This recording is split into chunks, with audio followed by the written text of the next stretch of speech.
that, you know, caught on fire in Chalmette, Louisiana. Yeah. And then we also have Jordan here, who is running in Missouri's Congressional District 4 for the U.S. House of Representatives. I mean, I wouldn't be too angry if airlines had to stop flying either. You know, that would save on a lot of pollution and clean up our atmosphere very quickly, especially since, EPA rollbacks and, states don't really have to care what pollutants are in the air and what particulates as long as the federal government doesn't care, things like that. Anyway, how are you, Jordan? Hey there, I'm doing really well today. I just finished up a town hall, so you're literally hearing me travel from the town hall back to my home. Almost there now, but I'm doing well. It's a good Saturday here in the city, around the Kansas City metro area. Although, of course, now that I just finished up my town hall, now all of the dark clouds are starting to roll in. So I thought I was going to get home and take a run with my dog or go for a walk with her rather. But nope, I guess I will be homebound, which kind of a bummer.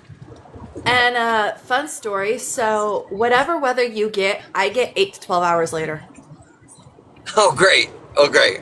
Yep. Well, then, yeah, no, you definitely don't want these thunderclouds.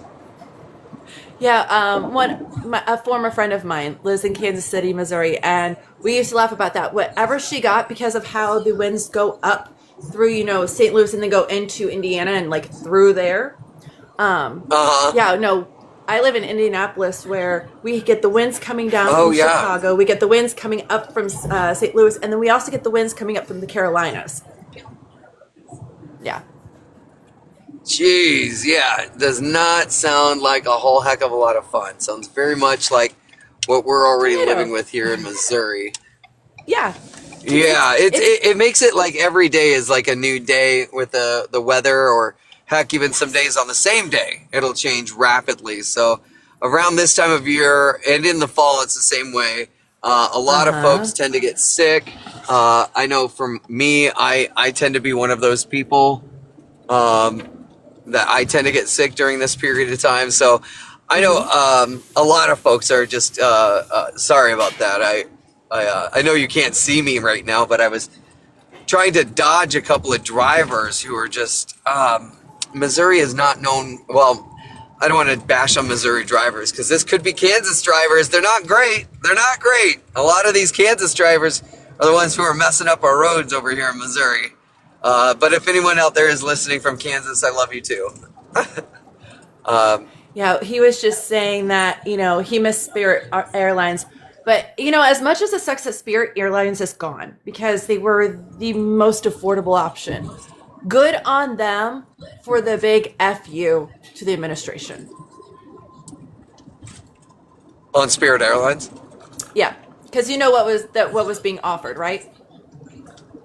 No, I haven't really paid much close attention to the Spirit Airlines deal. I feel as though in today's kind of news cycle, in particular, somebody like me, I'm running for United States Congress. I only have so much bandwidth to give, and frankly, I'm focused on what are going to be the election issues this fall. I don't think Spirit Airlines necessarily, just in and of itself, falls into like an electoral issue.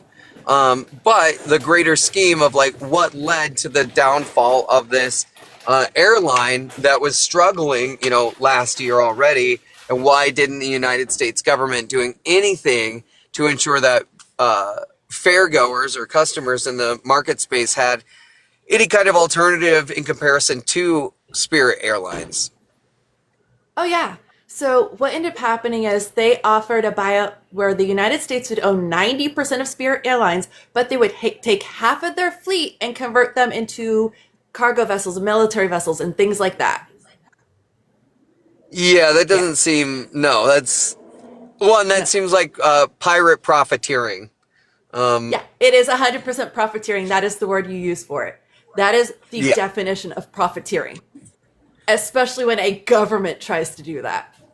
Right, and especially since I would argue that, since the government had the only and sole role in the decision to go to Iran, to war with Iran, which then inflated airfare prices such that airline industries like Spirit Airlines, which were already at risk of falling through bankruptcy and closure anyway, now just had a giant target put on their backs. And even if that wasn't like the primary focus of the Trump administration, the fact is they didn't even consider it as a secondary or a tertiary consequence of what their policies were doing. Therefore, they should not be in office simply because they don't even have the cognitive bandwidth to think about the people they are going to harm by the actions. And that's me just being kind and generous. Yeah. Because the other reality could be they did know that this was going to harm the American airline airfare payer, and they went and chose to do it anyway, to remove a low-cost option that Americans had. Because if you remember, Donald Trump and his cronies were just there with the airline industry. And we have to remember that United Airlines and American both donated over $1 million to the Trump administration for their inauguration and more. Yep. Got it. Follow the money. And this is where how a lot of things kind of do in ways tie back to each other, because if you follow the money over the last, let's say 8 years, the way it ties in, and it's like, yep. We see where the donations happen through various campaigns and then even up to inauguration. And if you look at the money, you're going to look at, okay, these are the people who are going to prosper if they do certain things. It starts to make sense because, well, they were there in the room with him, weren't they, when he was inaugurated? Keep in mind, exactly. Keep in mind everybody who was in that room. Those are the people he cares about. Right. And unless you're a direct person who was in that room or a member of one of those people that's connected into that room, then yeah, your interests, the how do I want to say this? The interests of Donald Trump are not necessarily always aligned with the national interest. And the national interest under Donald Trump is not necessarily aligned with what most in the nation want. And today, that's kind of the trouble that a lot of people are having a difficult time articulating as to why their government isn't working for them.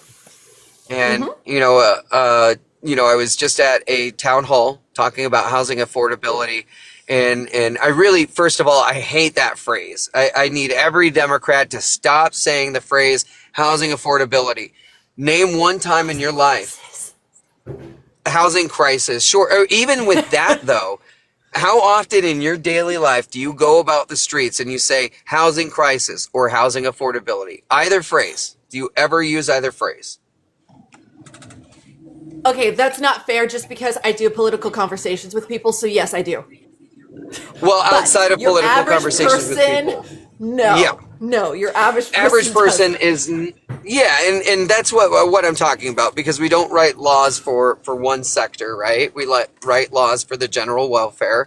And when we're talking about the general public today, they don't talk in terms of like housing and affordability. They don't use terms like pro-life or pro-choice. They use real language, like a house that's affordable and I can actually stay in, I can raise my family in. Housing systems that allow for memories to be made. I want a place where my kids will be able to come home to and have a Christmas. I want a place where my kids will be able to come back to when they come home from college and they know that they can study in their room or that they're going to have a place for them, and that's the part that of America that, we talk about all of these big programs and systems that we want to affect and positively change, but we have to get back to the root why. Why do we care about housing affordability, or why do we care about fixing a broken housing system?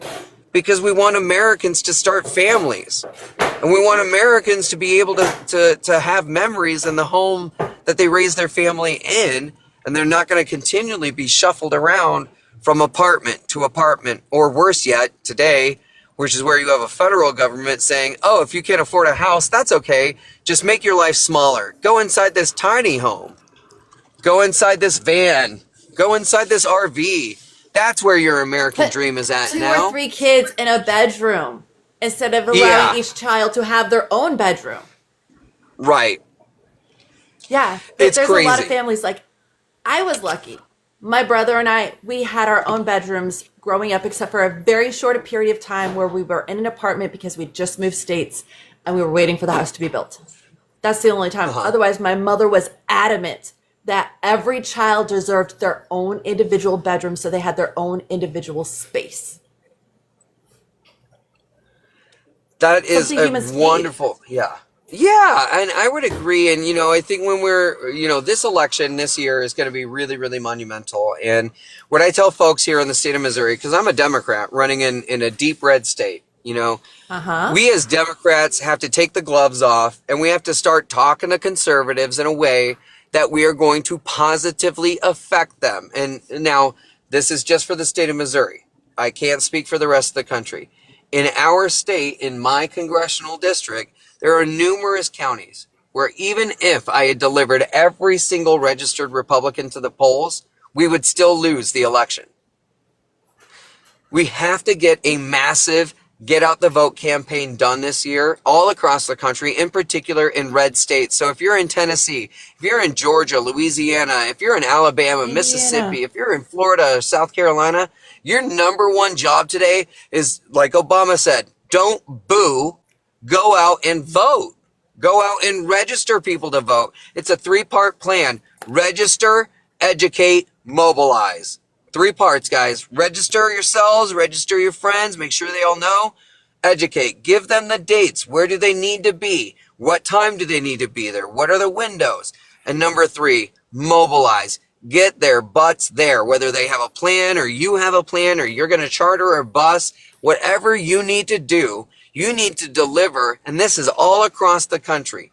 You need to register, educate, and mobilize the masses to the registration aisle so they can get their voter registration knocked out. So here in the state of Missouri, you need to get that done before June 28th, I believe, or July 28th. July 28th. Yep, You it's need to get July that done 28th. before July.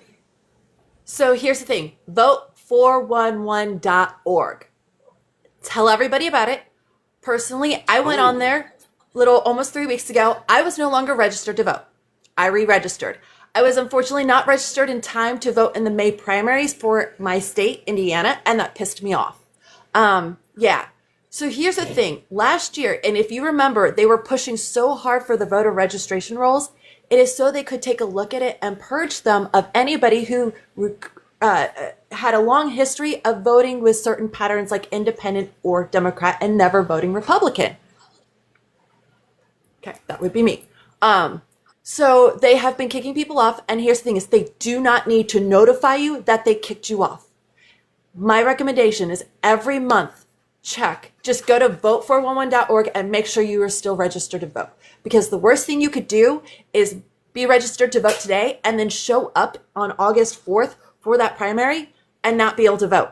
Or say we're already past the primaries, show up on November 3rd and not be able to vote because you didn't keep double checking that you were still on the voter registration rolls. And a lot of states require a minimum of 30 days after you file for registration before you can actually vote. They've Such heard a so many great people there in point. Alabama that the local probate judge went ballistic about it. Perfect example. Such a great point. Such a great point. And I do not look. Okay, so we've got a serious road ahead of us. Here in the state of Missouri or in any red state for that matter, it's going to be a hard fight, an extremely hard one. But it's not impossible. Hell, over in Indiana, we saw, what was it, 12 of your state senators all kind of move in the opposite direction of the MAGA movement, which is Hey, amazing. earlier, just a few weeks ago, I was talking to Blythe Potter about this one. She's running for a state secretary. We actually had a good thing happen in Indiana. A judge put a permanent injunction on the total abortion ban in Indiana, stating that a fringe group of religious fanatics should not be able to decide everybody else's bodily autonomy. The judge had 2 brain cells, they rubbed together, and he had a great idea. We need that to happen in more places, please. I love that. Actually, do you want to know? Okay, so like this is my method because I live in a single issue state, right? Single ballot issue voters. I deal with a lot of those. And let's just be honest, when we're talking about Republicans, oftentimes they might be single ballot issue voter related to Second Amendment or abortion. So let's talk about Second Amendment first. Second Amendment is pretty dang easy for most of us at the federal level, even if you are a Democrat. For me, I advocate for a national trading standard for first-time gun owners and first-time gun purchasers. Let me say that again. A trading standard for first-time gun owners and purchasers, that's it. And you wouldn't believe it. How many Republicans are like, yes, that's what we are looking for. That's what we want. That's what we need. They're not looking for universal background checks. They're not looking for red flag laws just yet. That's okay. I get it. This is what Americans have seemed to have forgotten about. Baby steps. Exactly. The incremental victories. We gotta take baby steps. We gotta do the itty bitty little baby steps that they're like, hey, I actually like that idea. Because guess what? When you can start to do that, you slowly convince them to turn around to your way of thinking. So they're like, oh, that one's good. Or I like that one. Well, he's come up with like 5 or 6 really good ideas. Well, screw the party. I might actually work with him because he might know what he's talking about. And it does happen. Believe it or not, I have quite a few people who are in my community that used to be very hardcore right-leaning. And they are very hardcore independent, slightly right-leaning now. Like, they admit they screwed up when they voted for, who's in office right now. And most of them have admitted it was because of ignorance. So the number one thing we do in here is, part of the reason why I'm having these conversations is to help educate the masses. Why? Because I think every last one of you candidates has something that you are strong with. I want to find that out. I know somebody who was a water scientist with the federal government for 24 years. Another person who's a healthcare lawyer. Another person who's an environmental scientist. They're on the state level. They're on the federal level. They're in Congress. They're in Senate. They're local. There are so many different people who have so many skills that it's a shame that you're all not working together. That's part of what I'm trying to do is, okay, networking. I'm good at networking. Yeah. I can network. Let me get you to people. Let me get you on people's shows. I will. Believe it or not, I've already tagged Mike. I tagged Kayla. I tagged Jess. I tagged Lisa. These are just some people who also do interviews in the hopes that they will interview you as well, just so they know, here's another person. And I'm making sure each time to let them know, here's where they're at. This is where they're from. This is what I'm doing. Hopefully they'll interview you too. So don't be surprised if you start getting messages from people saying, hey, I know you were on Shadow's show. Would you come on, be on mine? I'm trying to help you get out there. So that is part of what I'm trying to help do.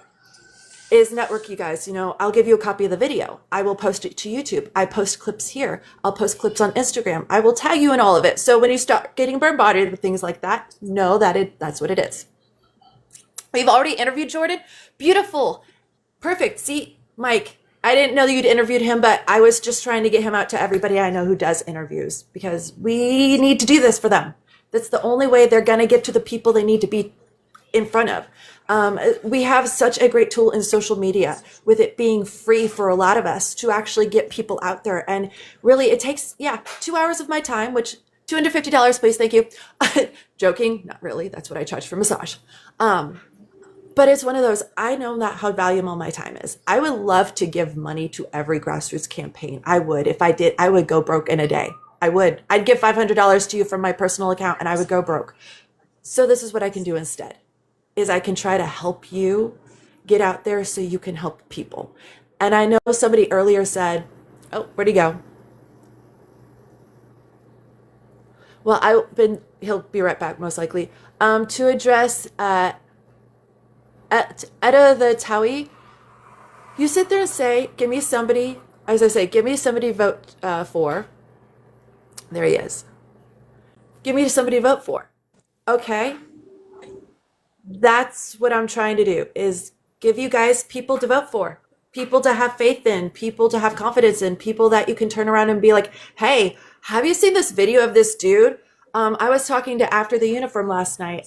He was, unfortunately, he wasn't able to be in the interview with Erica, but I let him know, hey, no problem. All of our interviews are posted on YouTube. There's also 2 more people from Virginia, just so that you're aware, help get them out, because he lives in Virginia and he's posting them to all of his vet friends. Fantastic. That is what we have to do to help each other, is we find one person and say, hey, you're in this area. Can you share it to everybody you know in that state? I don't care whether or not they're in that district. Personally, I grew up in Missouri. I know a lot of people in Missouri. I know a lot of people in your district, believe it or not. I grew up in Creve Coeur. I was born in Creve Coeur, grew up in Overland, and that's 15 minutes outside of St. Louis. So I grew up not far from where your district is. I know people who live in your district.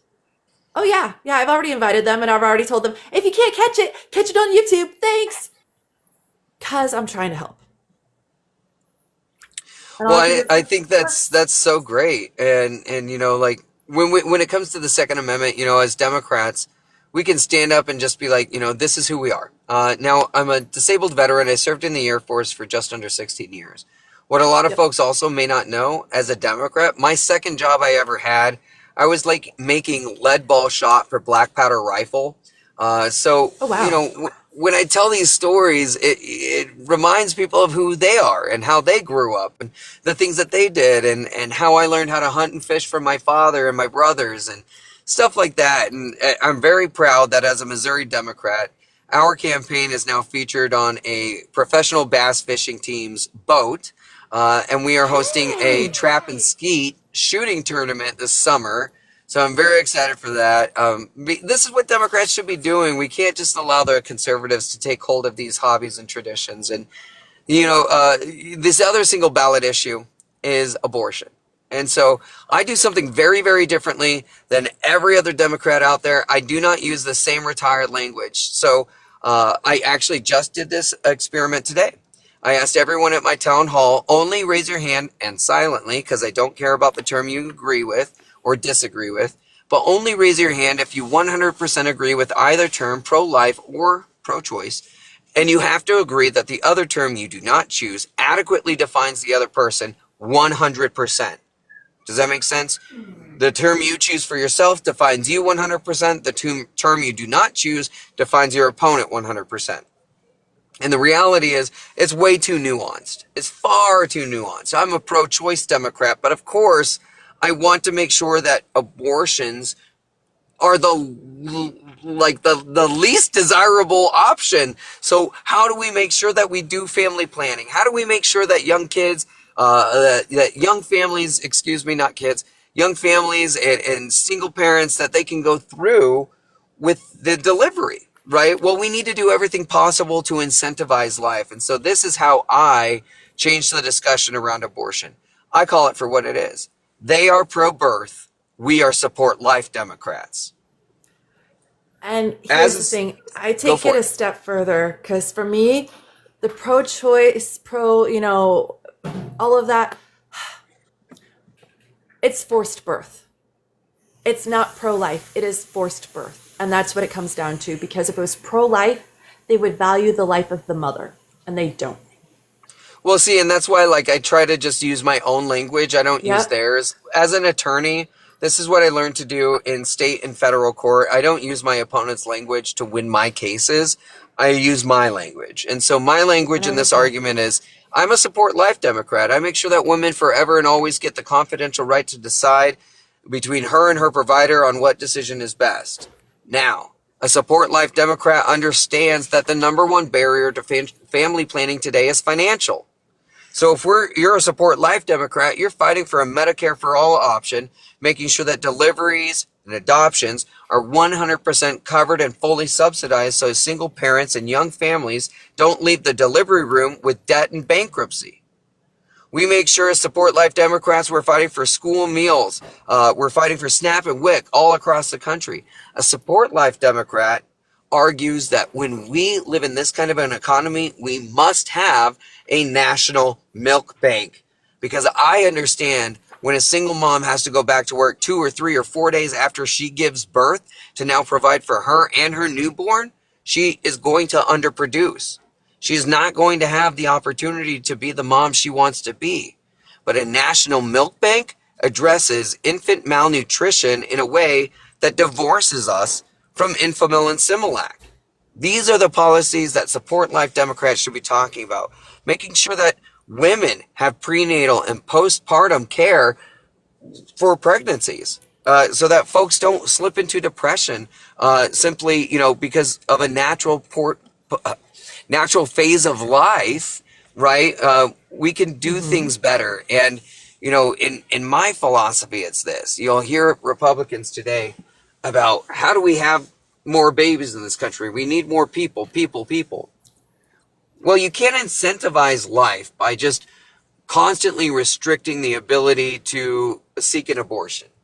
And if you look, the numbers are actually quite the opposite. There were more abortions performed last year than there have been in the previous years. That's despite all of the restrictive laws going into effect, which serves to tell America this. You can put all the restrictive laws you want into place. It is not going to change a damn thing because you didn't get to the root cause of the problem. You're simply addressing a symptom. The underlying cause of why young people are not choosing to have families today is because it's too expensive to have a child, let alone raise that child in the United States today. And if we are really addressing the problems, we're going to talk about housing. We're going to talk about healthcare. We're going to talk about public education. We're going to talk about food security in our country and how that will have a direct effect on the amount of procedural abortions that are performed every year. Mm-hmm. Yep.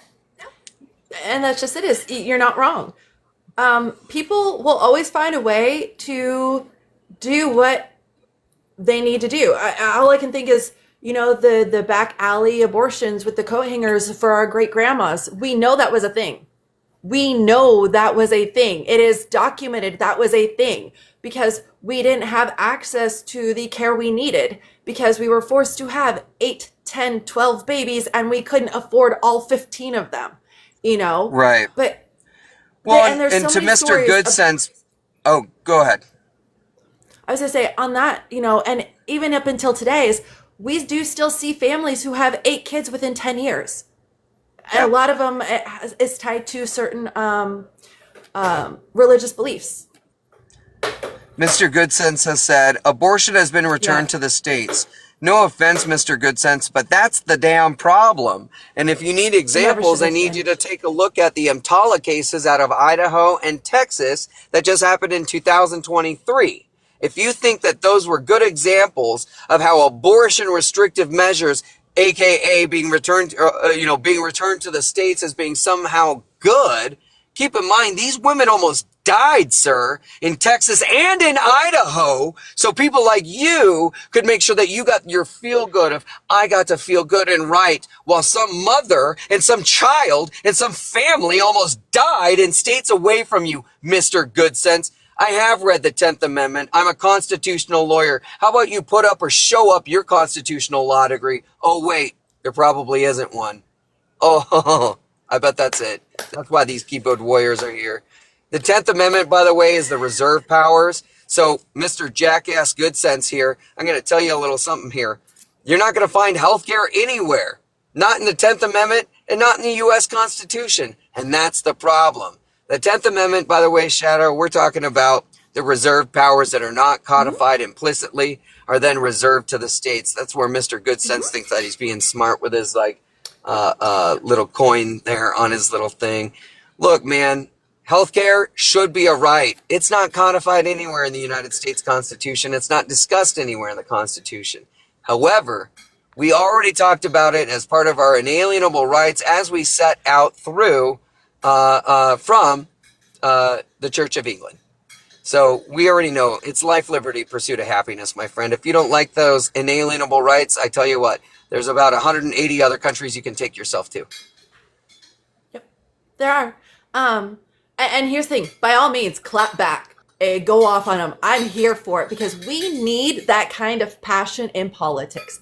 We do. We need representatives who are willing to go there and be vocal and say, yeah, I know the law. I'm a constitutional lawyer. Your point? Can we actually do something about the law that constitutionally protects people? Thank you. Hell yeah, we can. Absolutely we can. And in 1933, under the New Deal, healthcare was discussed at length at being a healthcare right in the United States. And for anyone out there who may be uneducated, and there's a lot of people, there's nothing wrong with being ignorant. Ignorance is fine. It's only a painful thing if you choose to remain ignorant. Look, in 1965, we had Head Start across the country. And then in 1971, we almost had universal child care across the country. It passed the United States House of Representatives. It passed the United States Senate. It was only because of President Nixon that universal child care was not provided by the federal government. When your older adults, the boomers and Gen Xers are telling us, oh, you want a free education, join your military. I didn't get anything for free. BS on that. Their education was subsidized anywhere from 70 to 80% by the federal government through our public university systems. These folks today, the ones who are telling us, suffer more, struggle more, pull yourself up by your bootstraps or whatever is left of your bootstraps, are the same people who had their education subsidized up to 70%. They had a hell of a lot more buying power in 1971 when the federal minimum wage was only $1.60. In fact, there was more buying power while making $1.60 in 1971 an hour than there is today making $25 an hour. And if people like Mr. Good Sense don't know that, well then what good sense do they have? You're not wrong. So here's the thing. Mr. Good, abortion should never have gone back to the states. Undoing Roe v. Wade was one of the worst things that could happen to women across the board. The simple fact that most states will not do anything if a woman has an ectopic pregnancy, and that by definition is fatal, is ass backwards. It is. And there's nothing you can say that's going to convince me otherwise, because I'm not sorry when I say, if I have an ectopic pregnancy and I know my life is on the line, I also know where the closest emergency room is across the state line that would actually perform the procedure. And unfortunately, I live in a state where we had to find that number out. It's an hour and 42 minutes. It's crazy. You know, and here in Missouri, it's pretty much a very dark scenario for a lot of folks here. Mark Alford has ravaged our rural healthcare network, depleted it such a way that Fitzgibbon up in it's a county just outside of Kansas City, their hospital just claimed Chapter 11 bankruptcy. That's what happens when you have uneducated people in Congress who don't understand the consequences of their decision, who don't understand the consequences of their vote. It's competence matters, folks. We cannot have uneducated simpletons in these offices today who are making decisions that are going to affect your elderly parents' lives. For example, when Mark Alford decided to protect the Epstein files while simultaneously gutting Medicaid, he made sure that elder care in this state got that much harder. He made sure that rural healthcare was that much more fractured.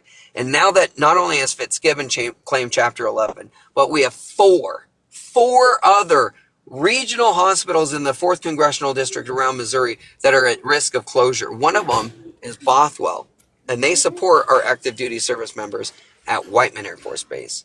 So when they close, what happens is all these new young families from Ohio, Indiana, Florida, Mississippi, when they move to our state, they won't know where to go. They're going to have to drive 2.5 to 3 hours for the nearest hospital. That's the reality of Republicans in office today. They don't care about the people, their constituents, and they certainly don't care about the military, but they love using us as a prop. And again, Mr. Good Sense here is then saying, you know, education has been returned to the states. No offense, Mr. Jackass, but it never left the states. Department of Education merely set a floor. Just because you're setting the foundation doesn't mean you're building the whole damn house.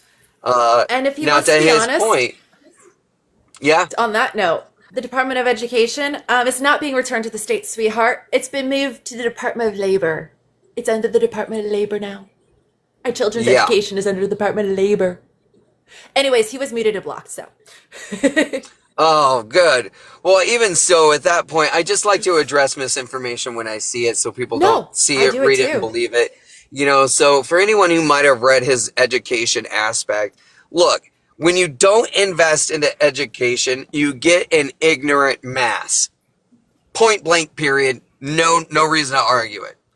The Republican Party wants to fight like hell to keep you away from education, to keep you away from books, to keep you away from being exposed to different ideas, different opinions, different belief systems.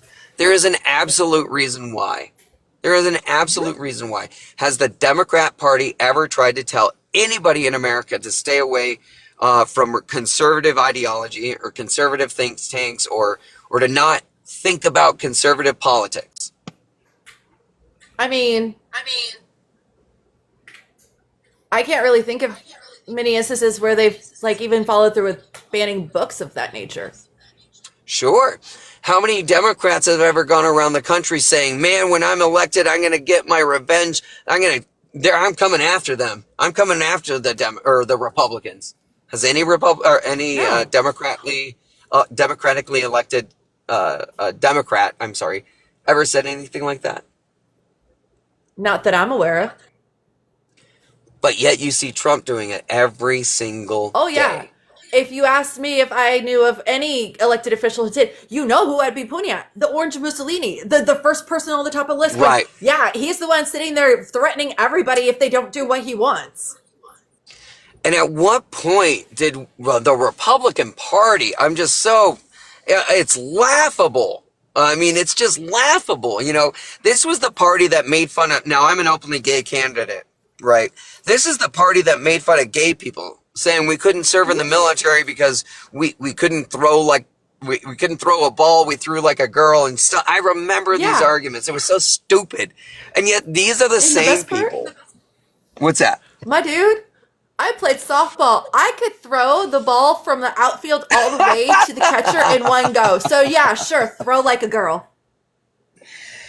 Man, I wish I could throw like a girl, to be totally honest with you. But look, I just look at all these things and I look at the Republican Party today and I say to myself, like, how in the hell is this the party of A, fiscal responsibility? Two, how is this a party for men to be a part of when you go around, you beat up on women, you tell women they don't deserve the same rights as men, that they don't know how to make choices for their body the same way men know how to make choices for their body. You go around also the country saying, if you don't believe and act and think and adopt the same things that I do, and oh, by the way, here's your government issued red hat that you have to freaking wear everywhere. I almost said the F word. That you have to wear everywhere. And if you're not doing these things and you're not wearing a black suit with a red tie, then you're not a Republican, and yada, yada, yada. And it's like, well, at what point did Republicans forget that if they are the party of Christianity, Christ said to welcome the stranger. Christ said to comfort the naked, comfort them, feed them, give them clothing, give them shelter. And I was just given a discussion today about how this campaign that I'm running today is built off of the parable, the Good Samaritan. And Okay. I'm not an evangelist by any means. I am a happy and proud Catholic. As a gay person, you can do that. I know It's a conundrum in and of itself, but shucks, what was I saying? Oh, the story though is simply this. A Jewish person is beat up by a couple of Samaritans, and he's robbed of all of his money and his clothing and his wealth and everything else. They take off with everything. But then a third Samaritan comes along and renders aid, gives him food and drink, gives him clothing and gives him shelter and helps him. And so Christ, in this example, in this one story, he says, it's not who qualifies as your neighbor. And if anyone has followed my campaign is we're here to wake up the neighbors. And as Christ says, it's not about who qualifies as your neighbor. And that's how I look at the world. It's not about who qualifies to be my neighbor, who qualifies to be my friend, who qualifies to be a Democrat, who qualifies to have my protection. Instead, it's, are you willing to be a neighbor to others? Will you accept the invitation to be a neighbor to someone else? Maybe it's your enemy. And the answer is yes. I will render aid to a conservative the minute I get an opportunity. I cannot say the same is true if a MAGA saw a Democrat in trouble or in pain. I don't think they would. And so the question is, who is the good Samaritan? Who is the good shepherd? Who is the good leader? And I know I'm talking a lot about my own faith here, but you can strip out Christianity from it and insert whatever you need. And it's the same. Who is out there actually doing the work, and then who's out there talking about it? Because I'll tell you, Mark Alford is the type that talks about it. I'm the one who shows up. And I think that's most and Democrats. it comes down to something is very simple. It's the golden rule. When you strip it all away, you're talking about the golden rule is you do unto others as you would have them do unto you. It's plain and simple. And here's the thing is I know a lot of people who absolutely do that. And then there's others on the other side who, no, they're not entitled to it. I am. They can't have it because it's mine. My dude, you do not need 1,000 of the same things you can give up to. No, that's mine. I'm entitled to it. They can't have it. That's the difference is you do unto others as you would have them do to you. I treat people how I want to be treated. So that way, when they don't treat me well, after a while, when I finally snap, everybody understands why I'm the see you next Tuesday and they don't blame me for it.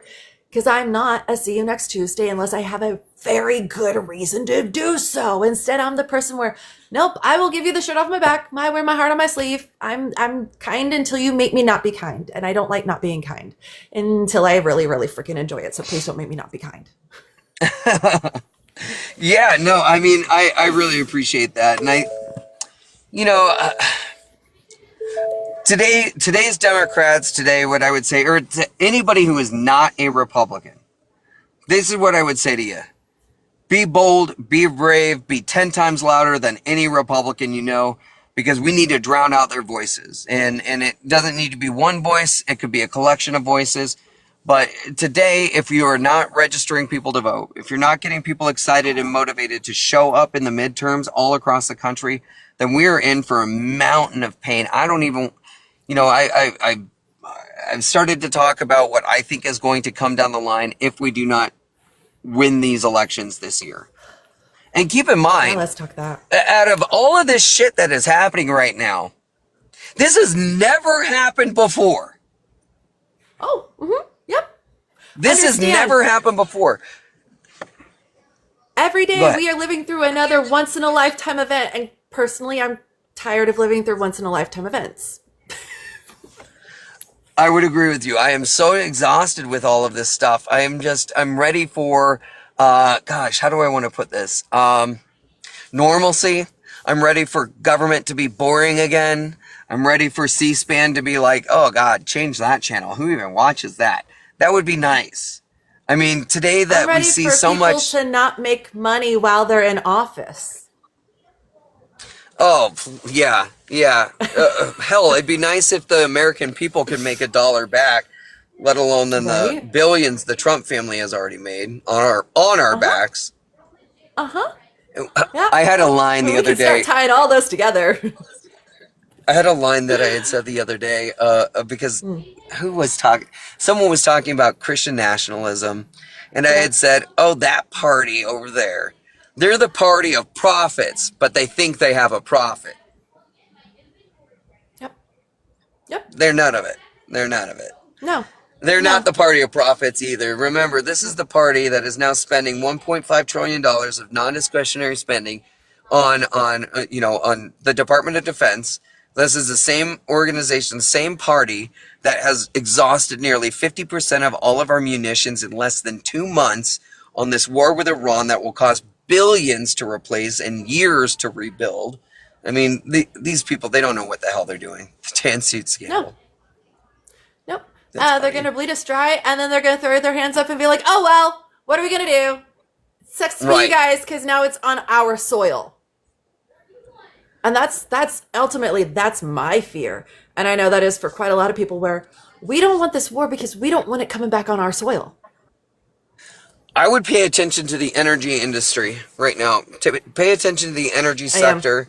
What I would be looking Oh, I for is am. look for any kind of like shutdowns in refinement, shutdowns in oil places, shutdown in any of that stuff. Fires at refineries. If you're seeing like large suspicious things like that,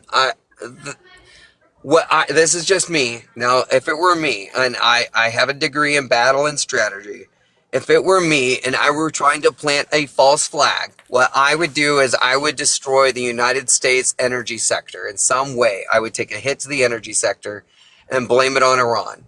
And the reason why I'm saying that is because right now, if we do that, then if that were to happen, for sure, we would be all full tilt against Iran. We would also be full tilt into energy independence, and I think we would be traversing down a slope that would be really hard to get off of in terms of energy independence. We Mm-hmm. I can say, like, Americans, I don't think understand who will be at the forefront of the technology for the energy independent future. It's not going to be everyday people. It's not going to be the energy sector either. It's going to be the tech billionaires and tech oligarchs. Yep. It's got to be, well, let's talk about the financial investment firms that own, like, all of the energy grid and water, like American Waterworks Company and its subsidiaries. Yeah. BlackRock and Vanguard and J Street. And if you go down 2 or 3 tiers, you start seeing all the overlapping people and all the companies. Yeah. Right. So, like, in these areas, like when we're talking about energy here in the United States, in each locality, you have what's created. What is created is called a natural monopoly, where you have basically one sector provider for that area. All of the grid is owned by that one person or company. Mm-hmm. The same is true generally for, say, your cable service provider, or sometimes you'll have options in your phone, but not very often you'll have one phone provider for your whole city. Yep. So all of these operate as natural monopolies. And so for our future, as we're looking forward to it, do we want technocrats, technopolies to now run our energy sector, and oligarchs as well? If you're looking at, everyone is familiar with the Koch brothers, which are in the energy industry, sure. But what about Zuckerberg, Gates? What about Bezos? They're all in the energy industry. Microsoft is opening up 3 Mile Island next year. Yeah, that's not a great idea, right? Do you trust Bill Gates and Microsoft with a nuclear reactor core, let alone the byproducts made from it, such like plutonium and uranium 234 and 238? Do we want? And by the way, that those 3 things I just named, uranium 234, 238, and plutonium, are nuclear grade weapons technology. Are we comfortable with the next technocrat class having this in their capability? Do we want that? And for me, the answer is no. So as we're looking at the energy future, what I talk to communities about is community trusts. Essentially, having the government buy up the land where the energy building or whatever the power production facility is going to be built at. And so as it sits on a community trust, it kind of dictates how that power can be generated, profits used, etc.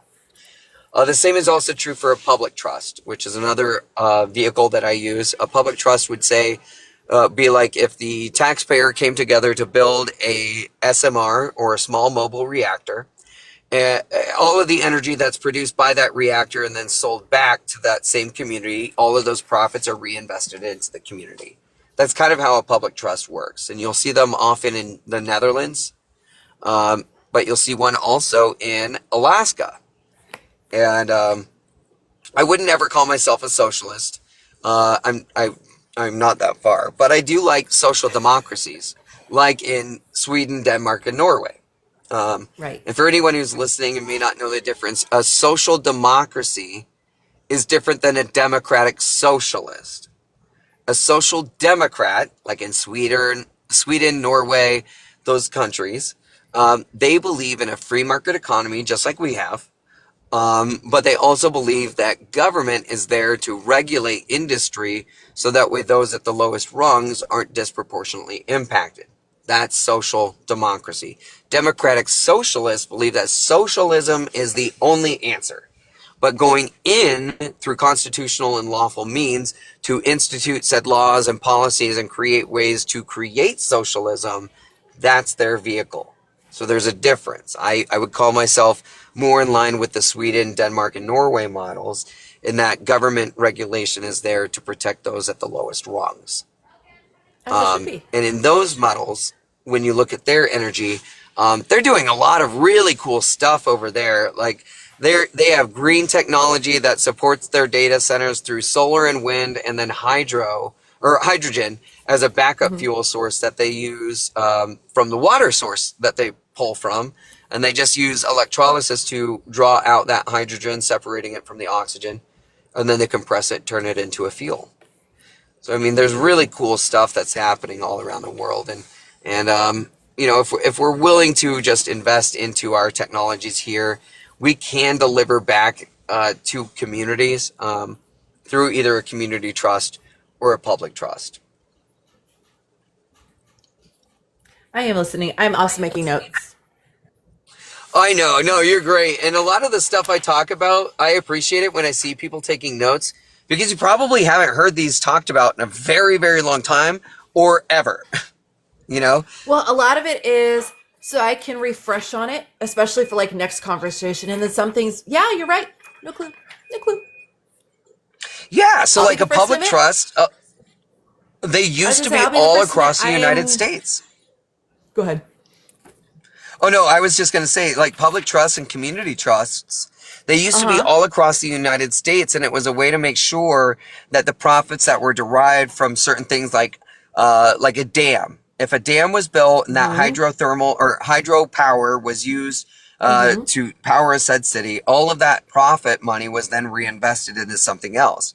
That was a public Right. trust. And what that money Right. would then pay for is maybe it paid for the high school, maybe it paid for vocational training, maybe it paid for the local college, maybe it paid for certain education pathways. What I'm talking about today is let's find a way to subsidize law enforcement officers, firefighters, teachers, nurses, and EMTs with these 5 public sector jobs. They're always critically in demand.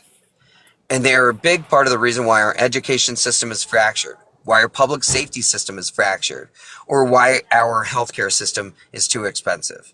So we can absolutely be addressing so many different things when we have these creative models put into place. And here's the crazy part. It's nothing new. They're still alive around the world today, like I said. So for anyone who might watch this or pay attention to me, if they go to my website, jordanjherrera.com, and you look at the issues tab, all of those policies that I come up with are all results based. They're all results driven. I'm a researcher first. I don't just come up with pie in the sky ideas. Everything I've suggested is either somewhere functional in the world or functional in the United States. There's quite a few people I've talked to who have done that same exact research where, listen, I have looked at these other countries. It works. We could do it here. It's like, bet, let's look into that. Oh, yeah, you're right. That works. We could absolutely do that here. Why are we not doing Yeah. some of this stuff? Then it ties back to they want to keep us ignorant. They want to keep us uneducated. They want to keep us stupid because when we're stupid, we're easier to control because the educated think for themselves. And that's what it comes down to is we unfortunately currently have a government that does not want us educated because they like the ignorant. Our president's even said so. He likes the uneducated. Yeah, it's a hell of a lot easier to manipulate those people, that's for sure. Yep. So that's why we need to educate people. Even if it's on little things, about what their rights are, the fact that they need to go to vote411.org to make sure they're registered. They need to look up their candidates and educate themselves on their candidates' topics and why they're important. Dan, he went to vote in the primaries on the 5th. He even admitted to me he did not know who was in our district and who he was voting for until 30 minutes before he got there, as he was looking through the list as he was in the line to go vote. Shame on him. But that's just it. Is guys, educate yourself. Find a candidate that you actually can back. Go to the primary. Make sure you vote for them. Make sure you tell everybody you know about them. That's how we get them into office, is we have to be vocal. So something that I know Missouri deals with is immigration enforcement. Yes. So how's that in your district? How's that in your state? What's going on with that? Yeah, so immigration enforcement is something that's pretty close to everybody's hearts here in Missouri and across state line in Kansas. And obviously, given our states being more agrarian related in terms of business models, there is a larger undocumented influence as it relates to these markets. But there's also a lot of construction and highway construction that needs to happen in these states.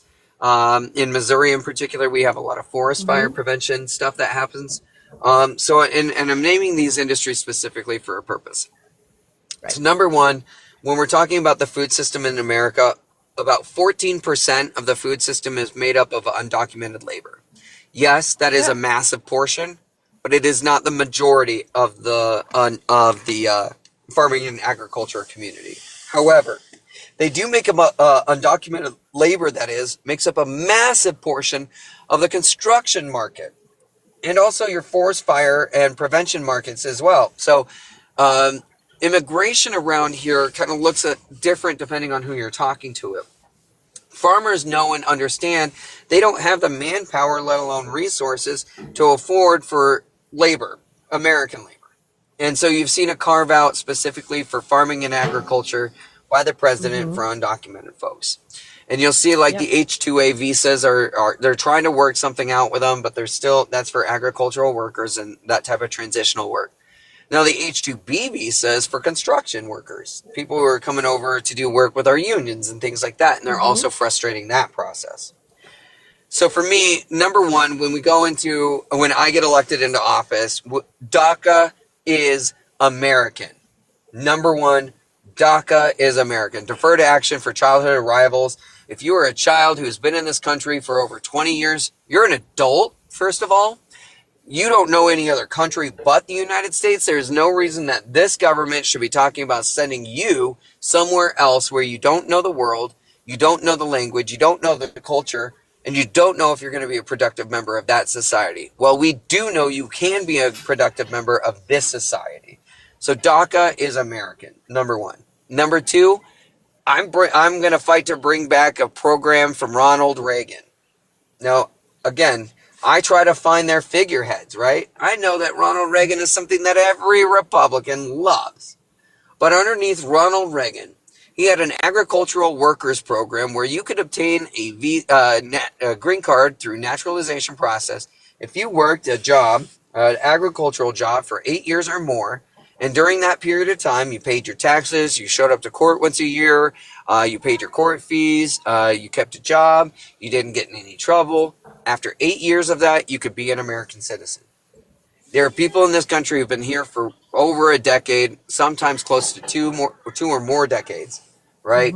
These are Americans. We cannot just tell them to leave and expect there to have no secondary or tertiary or long-lasting consequences to our government. So for me, the answer is found in this.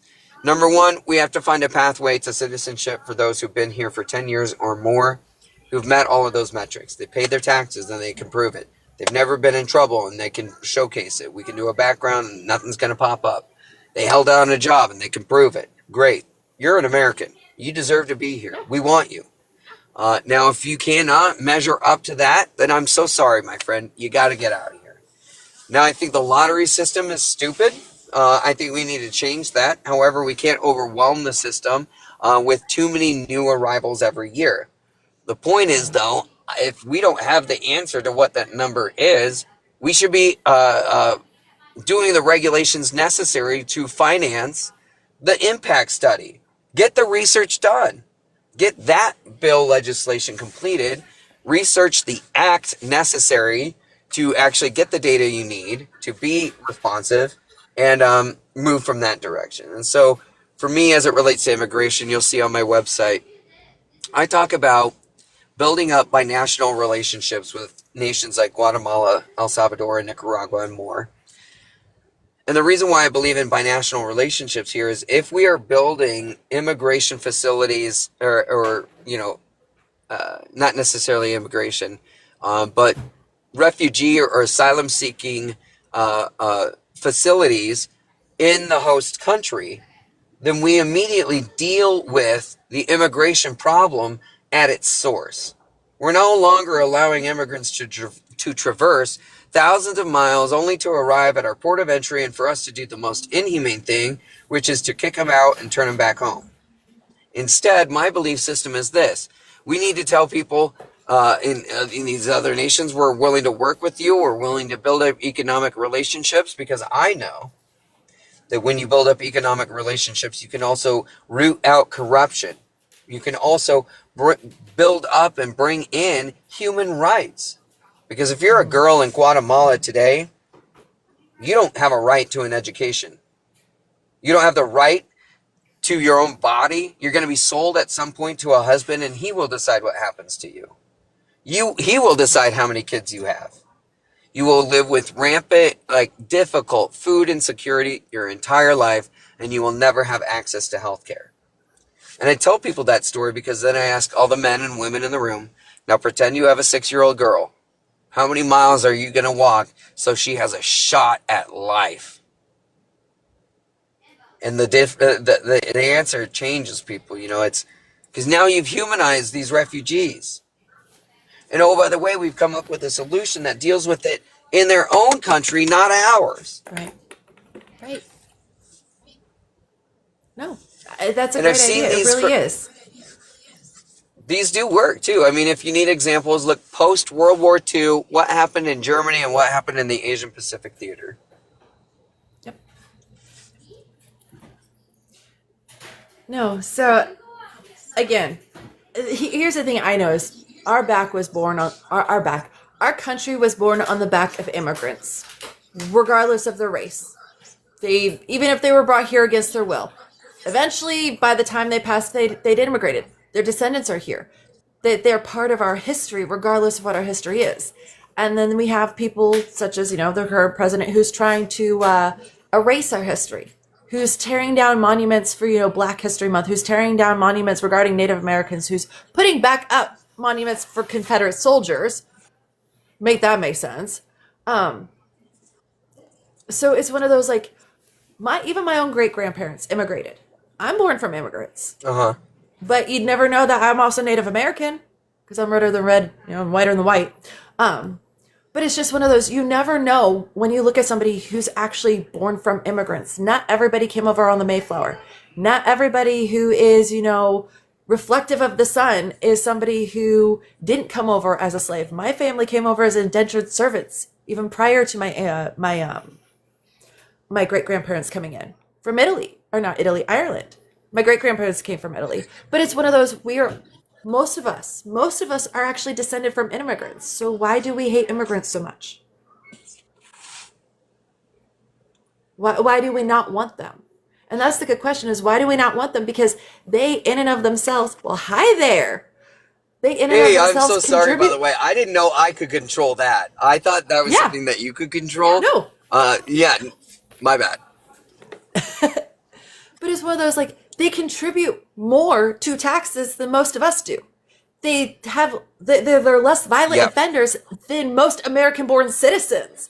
I mean, they come here and they understand it is not a right to be here. It is a privilege. And it is a privilege that we who are born here take for granted.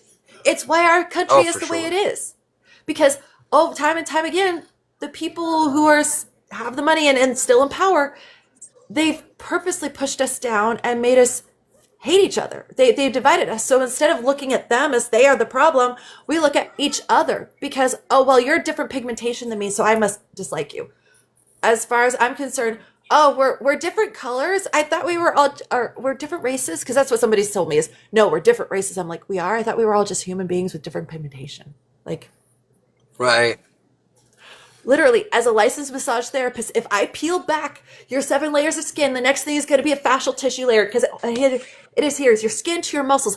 And then your muscles are going to be in the same exact layer, in the same exact way, attaching the same exact way as mine do. The only difference is if you were born with the mirror, so you're opposite, that's the difference. That's only for organs, though. It doesn't affect your muscles. Yeah. So, that's such a great point. Like what is it truly that divides us? And I've racked my brain this whole last year of like, why are we moving in this tribalistic sort of like way? Over this last year, I think it's very clear that you could see the MAGA movement really does embrace this tribalism sort of like mindset of, shoot, I'm trying to think of an example now of like how, tribalism works in this. Well, it's arbitrary reasons. Perfect example. The Epstein Files. The Epstein Files are a great example of how tribalism in a mindset is terrible. I mean, if your name appears more times in the files, more times in the Epstein Files than God's own name in the Bible, one, we need to stop calling them the Epstein files. These are just the Trump files with a little Epstein sprinkled on top. That's what these are. They're the the Trump ET files. They're the ET Yeah. files. What do They you mean really by are. ET? Epstein Trump files. Oh, for sure. Yeah, yeah. They're the Yeah, and ET files, like, because they are. When he is mentioned more time than the person who was originally convicted for it, that's a problem. But oh, he was just all business doings. He wasn't actually involved in it. Oh, he was an FBI informant. He was a CIA informant. You know, the amount of excuses they make for that man. Like, I could not get my mom to make those amount of excuses for me growing up. Like, are you kidding me? right. I mean, That hell, man even was never spanked a day in his life, and you can tell. right. And I don't know, Mr. Trump there and his perversions on full display. I think it speaks more to the morality and the ethics of the people in this country that were willing to shield somebody like him from law rather than hold him accountable. I'm not, and I know you're not, and I know a lot of Democrats are not trying to shield him from accountability. I think that's true of the Republicans, though. I think the Republicans are struggling with how could I have been lied to so well, and it's like, you know, here's the thing: if we as Democrats are willing to meet Republicans where they're at, we're going to meet them and we're going to tell them it's okay that you voted for the man. It's okay, and frankly, Stop doubling down. it's okay that you still like I'm going to say something very controversial. It's okay that you still like Donald Trump today, but you can still deserve better results. We all do. So, like, for any Republican who's listening, let me say that again. You can like Donald Trump all you want. I'm not going to tell you to stop, but you also deserve someone better. You deserve better results, and that two true things can coexist at the same time. Donald Trump can be, you know, the MAGA figurehead, and MAGA can deserve better than what they're getting. That's the reality. And, you know, the thing is with me as a Democrat is what makes me different is I try to not look at the lines at all. Actually, maybe there's a better way to say this. Republicans tried to define the lines around the white box that tell you who can go in, what fits inside the white box. So Republicans will define the white box, and they're going to draw the line. And in fact, today, Republicans are trying to make that thicker and bolder, the line around the box. So we really know who is and who is not included, right? Democrats, the entire time, have been telling you there is no damn box. There is no box. Republicans are trying to convince you there is. We're trying to convince you there is no box. You don't have to do anything to be qualified to be worthy of dignity and value and worth. You don't have to change who you are, change your color, change your language, change your accent. You don't have to do that. You don't have to change your religion. You don't have to change the way you dress. You don't have to give up your culture just because you want to be loved and accepted and understood in our country. As Democrats, we know how to deliver on that. We don't know how to talk about it very well, and that's where we struggle. And for me, you know, I'm different. Like, I don't let Republicans get a word in edgewise if I can, and I just tell them, like, you're not welcome here. Like, you wanted to tell me and my friends and family we weren't welcome, and truthfully, none of that language that they spew out of their face hole is welcome here. It's just not.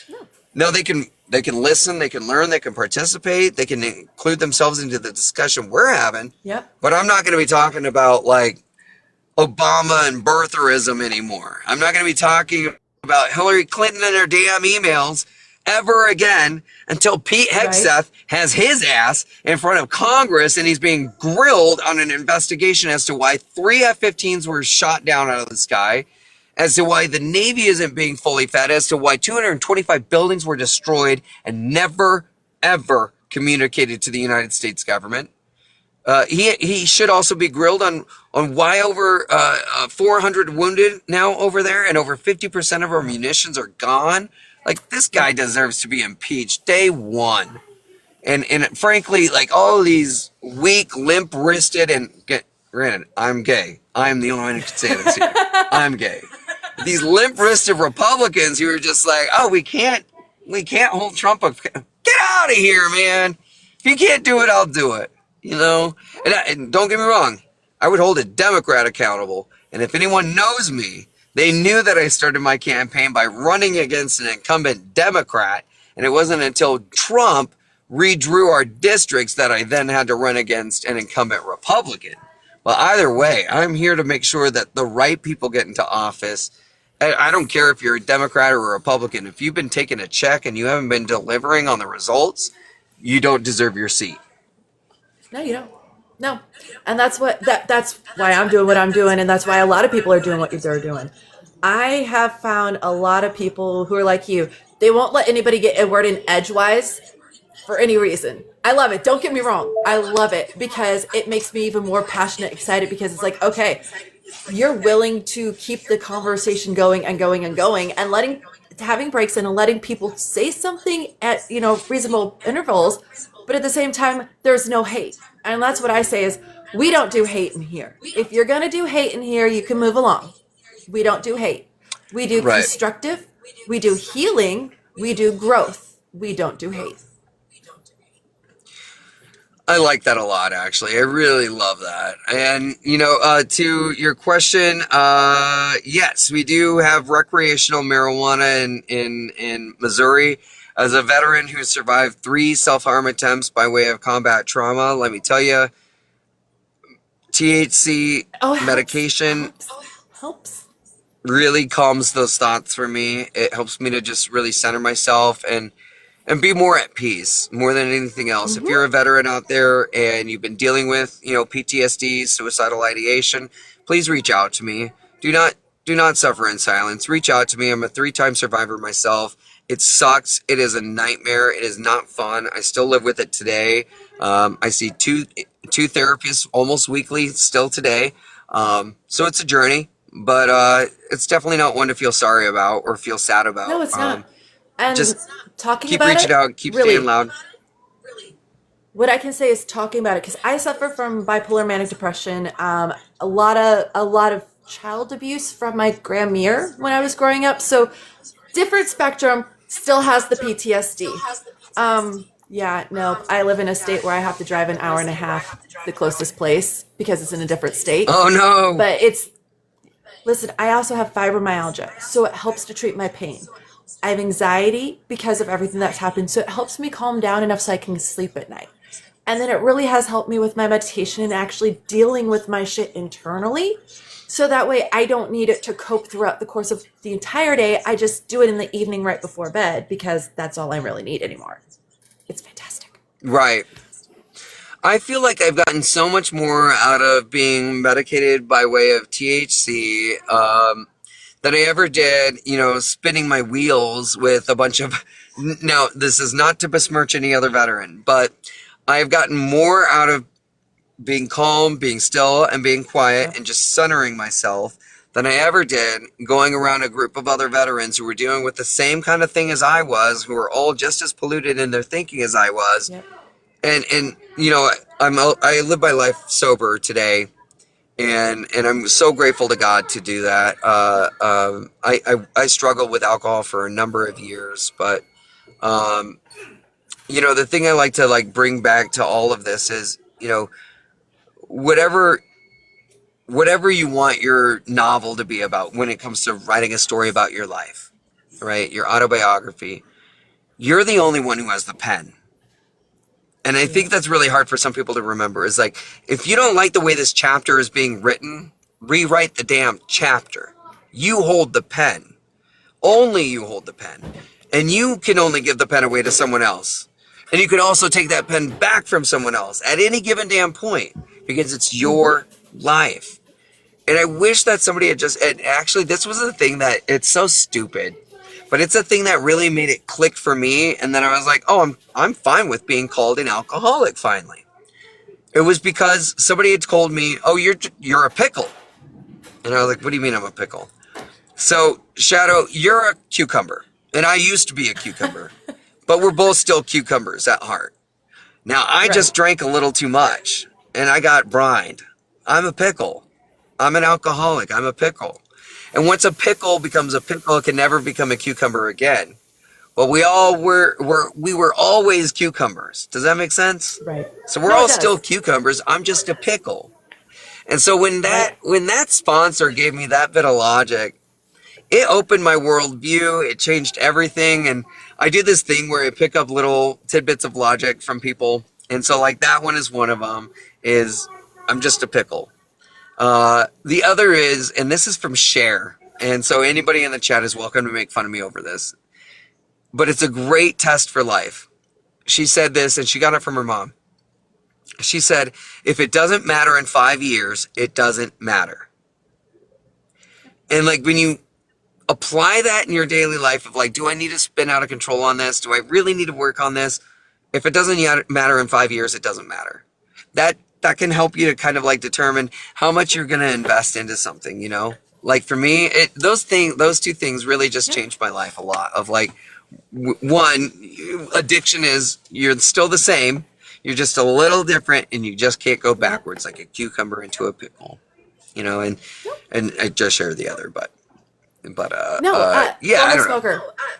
I get it. Former smoker. Oh yeah. Now I'm at the point where smoke, the smell of it. Oh, the smell of it on people's clothes. Ooh, like no. That is like the worst smell in the world to me now. Ooh, no. I do not like cigarette smoke. So. Like it's gross. I did this one thing. I did something similar. I did this. Oh yeah, and I have a feather tattoo on my arm. For those who are indigenous, these are actually a Peruvian pattern, but I'm indigenous Mexican. Not necessarily in the way that, you know, some folks might think of indigenous to United States. Shucks, what was I saying? Feathers, indigenous. We were talking about tattoos. It was right before that. Oh, about addiction. It was something about that. But, you know, it serves for this. You know, what I've learned on my trip and what I've learned on this campaign trail is when you really get to know people and meet them where they're at, you know, in their ugly spots, that's when you're going to do the best work. But you got to get ugly first. So what I tell people on the trail is, and I live by a whole host of these little pieces of logic. Vulnerability begets vulnerability. Trust begets trust. If I want you to trust me and if I want you to be vulnerable with me, I have to first extend it out first. I give you my trust fully, and I'm fully vulnerable with you, because in that way we can build relationships. You can see how I'm going to advocate and lead, especially if you've known what I've endured, what I've survived, what I've been through, you know. Today, I think we look at leadership in the elected sense of like, oh, well, you have to, I don't know. You have to be willing to call for 6 to 7 hours a day and generate funds in order to get the Democratic, you know, sponsorship. Yeah, I heard about that. Yeah. It sucks. It really sucks. Call time. Oh my gosh, that is. So, and I only call Democrats. When are you guys actually supposed to be legislating if you're spending 6 to 8 hours a day cold calling people? It's hard. So when you're in DC, so that's the other thing, is like a great little inside tip. They don't actually write their own laws. There's a whole team of bill writers. So none of the legislators write their own laws. There's a whole team of bill writers. And you're right, they do have to make a couple hours worth of phone calls nearly every day. But they're not allowed to make it on Capitol Hill, funny enough. So there is a weird little booth kiosk office station like across the street that you'll see legislators go to, and they just pop into a little office, kind of like a little phone box, and they're just calling people constantly. They're just picking up the phone and dialing. That's it. For 2 hours a day usually is what most people put in. Not every day, but you know, a lot of the time. And those who are more secure in their seats, they don't have to do it at all. Right. But I'm going to be honest, like, it is the worst part. And I don't want to take corporate dollars. I don't want to take PAC dollars. So if anybody can please throw me $1 or $5, that really does help. Because here's what happens. I'll make hours and hours and hours and hours of phone calls, and I'll just continually keep getting hung up on. Somebody will say, oh, you've got my vote, but I can't give $1. I'm tapped out. And then they'll hang up. Or another person will say, I always vote Democrat. If you're at the top of the ticket, or if you make it through the primary, you got my vote in the general. And then they'll just hang up. And it's like, well, Right. come on, guys. Like, how do you think you're going to win a single damn election unless you put some equity into it? You have to. We're not going to win a thing unless people start donating. And unfortunately, across the Democratic Party, across the country, it is down. So everybody can piss, whine, complain, and bitch and moan and do all that other stuff all they want. Should we support the Democrats? Should we support the DSA? Should we support socialists? Sure. Have that fight 2 years from now. Today, it's about getting people registered to make sure that MAGA is out of office. Who the hell cares about whether or not you're DSA or a progressive or a moderate Democrat, as long as you're not trying to commit war crimes in Iran with Israel's support? That's who I'm voting for, you know? Right. I don't care if you're a Democrat or a Republican today. I need people who are going to stand up against the Trump administration because, frankly, John Fetterman's a Democrat and he's got the support of his home state. I certainly would never act that way. And so when people say true blue or vote blue no matter who, no. John Fetterman's an example of, like, don't just vote blue no matter who. Take a look at the candidates. And in this race, I know I am the only candidate who is qualified. And that includes the Republicans and the Libertarians. Hey, not just the Democrats. Believe it or not, I've had a few conversations where I've had those conversations with people where they are the most qualified, even though they're going against an incumbent. And it's like, and I've been doing the research on the incumbent. It's like, well, the incumbent's been there for 7 years and nothing's changed. Oh, we just got to get them out. We just got to get them out at this point.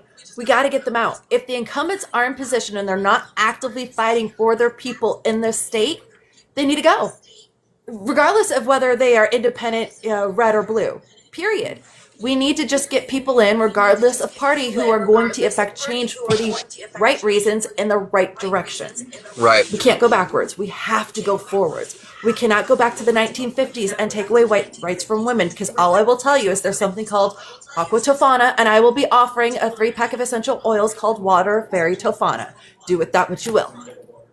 Take away no-fault divorce. That's something that's been talked about in a few states, is taking away our right to get a divorce without having to prove that he's abused us or he's cheated or this has happened or that has happened. Instead, we can just cleanly walk away. They want to take away that. They want to take away that right. That is a right that we have right now that they want to take away from us. It's not something that's talked about very often. Why? Because there's a lot of things that are hush, hush, hush. But if you read Project Esther and you start researching some of the things in Project Esther, well, Christian nationalism makes a whole lot of sense, as does some of the other things they've done, such as overturning Roe v. Wade and all the AB laws and trying to take away no-fault divorce and trying to take away our right to vote and trying to give only men who are head of the household the ability to vote, only give single men the ability to vote, but single women don't get the ability to vote because they're still owned by their fathers. Oh, I am not joking about that shit. That is how it was before women got the right to vote. Wow. Y'all want that to go? Yeah, Do you really want the back to go 200 years ago? Like 200 years? I'm losing words. I'm so agitated. That's okay. But that's something that we're looking at. That is a legitimate worry over the next 5 years if we're not careful. Is we could lose all those rights. Then what was women's suffrage for? And if you guys don't know why women's suffrage even started, you need to go look. And it is fully tied to the e-files.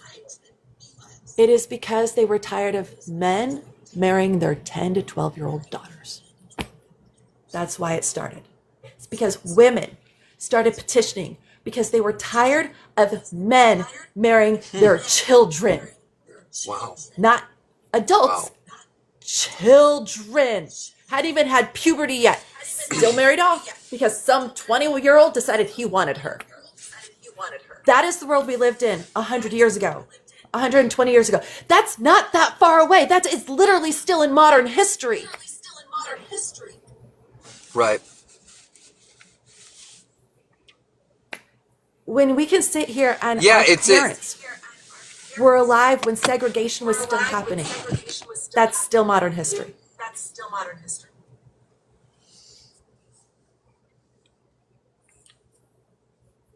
It's absolutely sad that we live in this time when Today, young women today have less reproductive rights than their mothers did.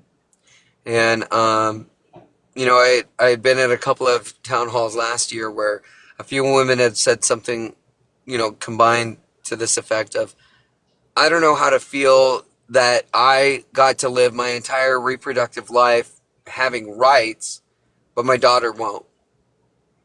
And, when I heard that the first couple of times, it really did affect me. I cried. I was heartbroken because it's just, yeah, that's what's happened. But I mean, this is another opportunity for us to be clear and say, how many Democrats came up with a solution? How many Democrats even talked about a solution? Where was Joe Biden when that decision happened, and what did he do after? Because there was a lot of discussion about expanding the court, packing the court. None of that happened. None of it happened. There's nothing that says that Donald Trump can't do that right now and expand the court to 13. One justice to represent each federal circuit. That's normally how it was. That's how it was constructed initially, and how it was supposed to be. Clearly, it's not anymore. Nope. Right.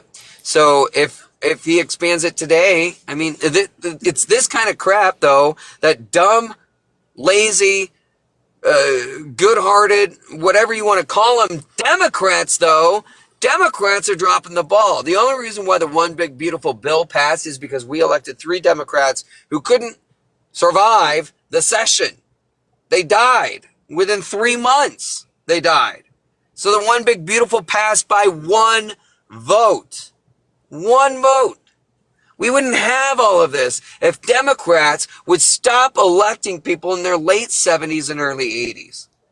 If Democrats would get over the fact that we are stuck in this playbook from how many decades ago?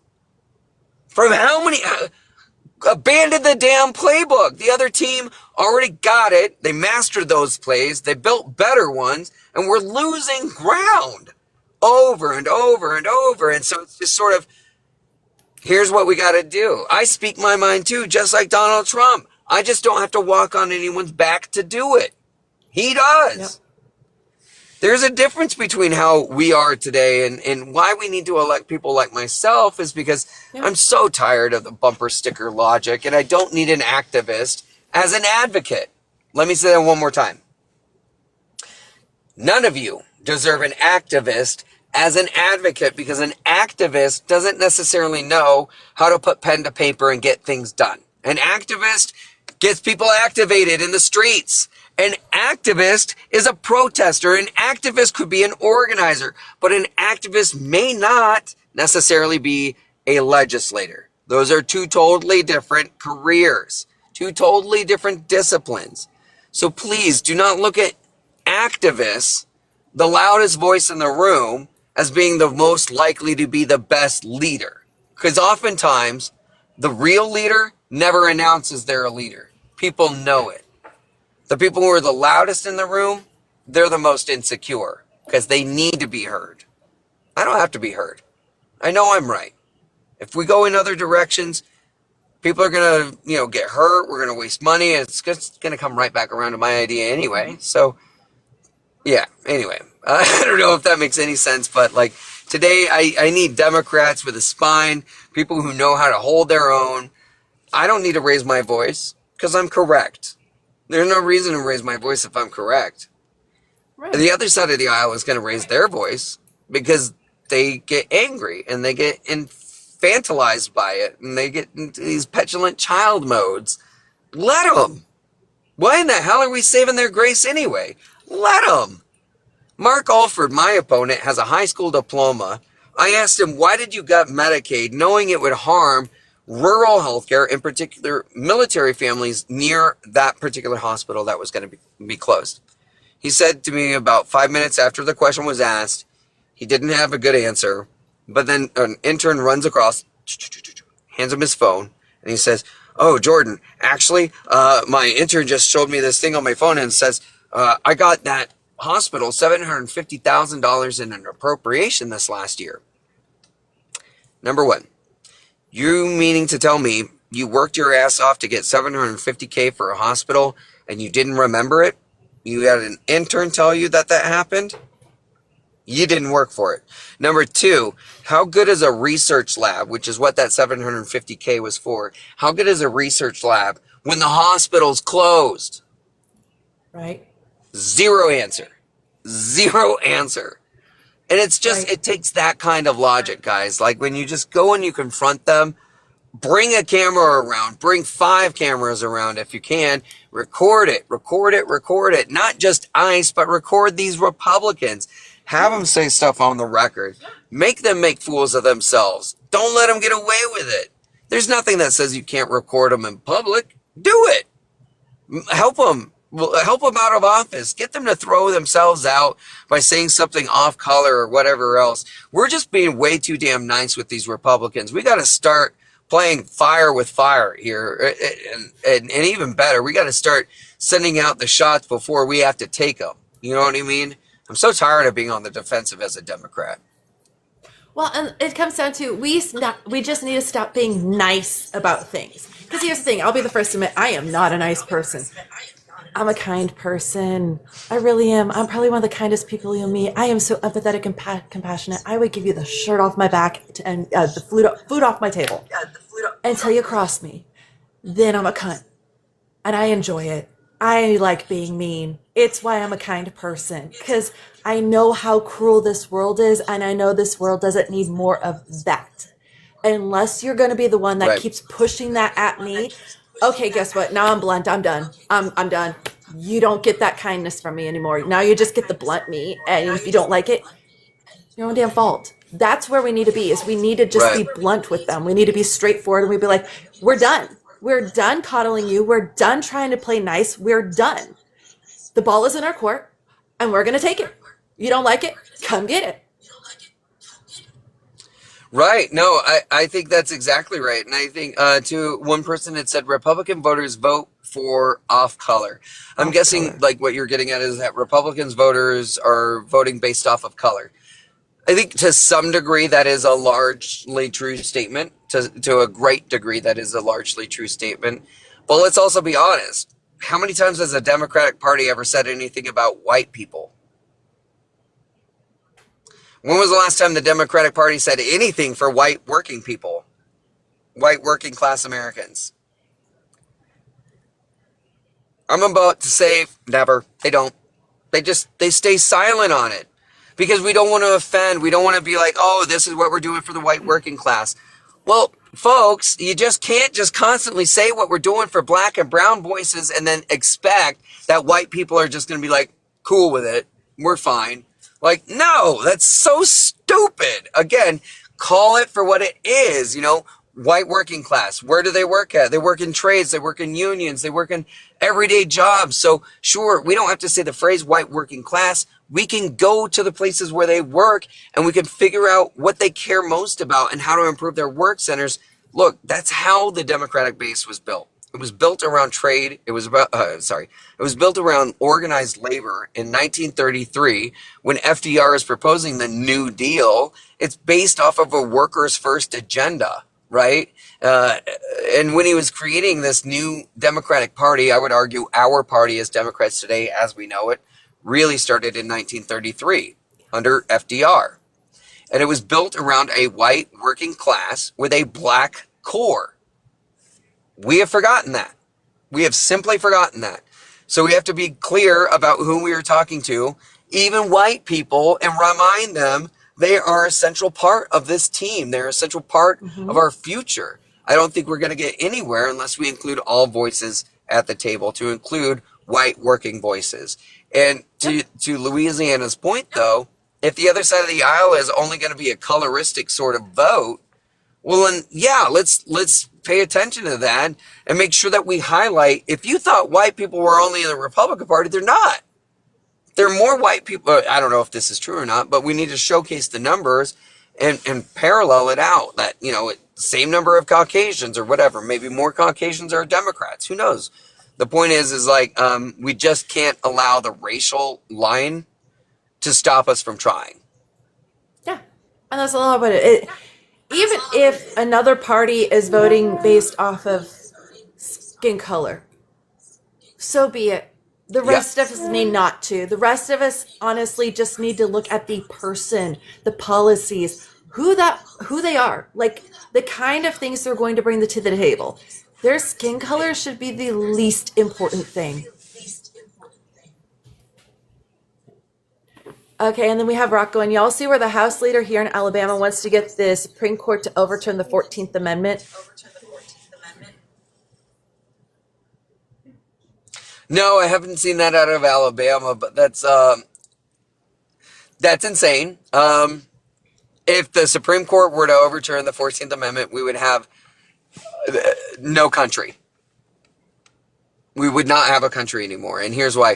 The 14th Amendment was part of the Reconstruction Amendments. The 13th, 14th, and 15th Reconstruction Amendments were after the Civil War. They were part and parcel for being a part of our Union.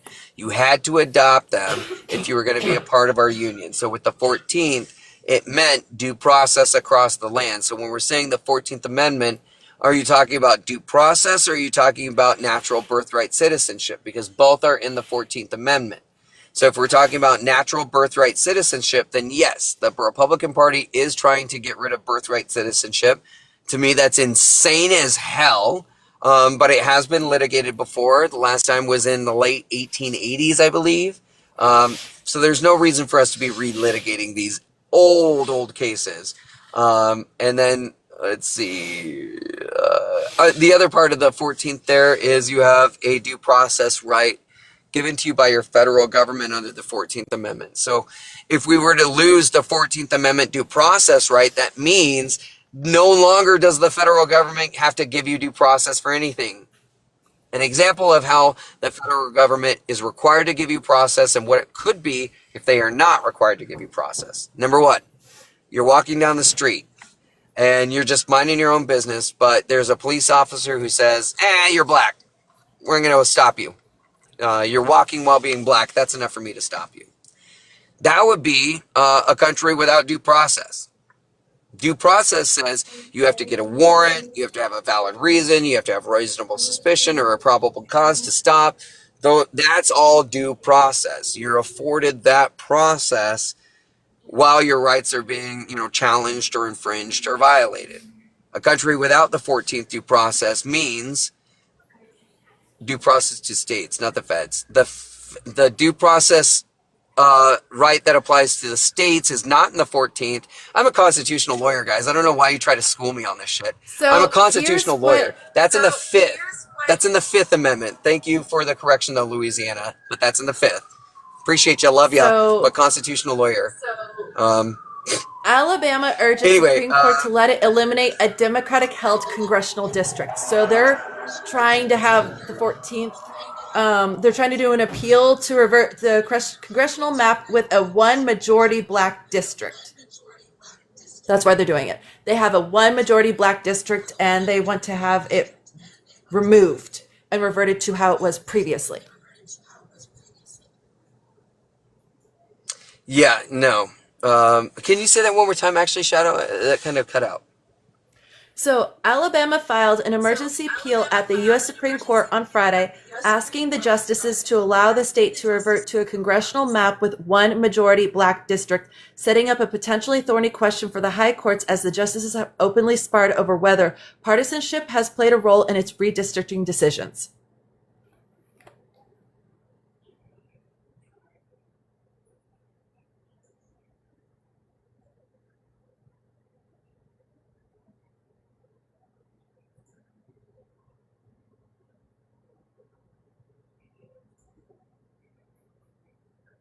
So that's fun.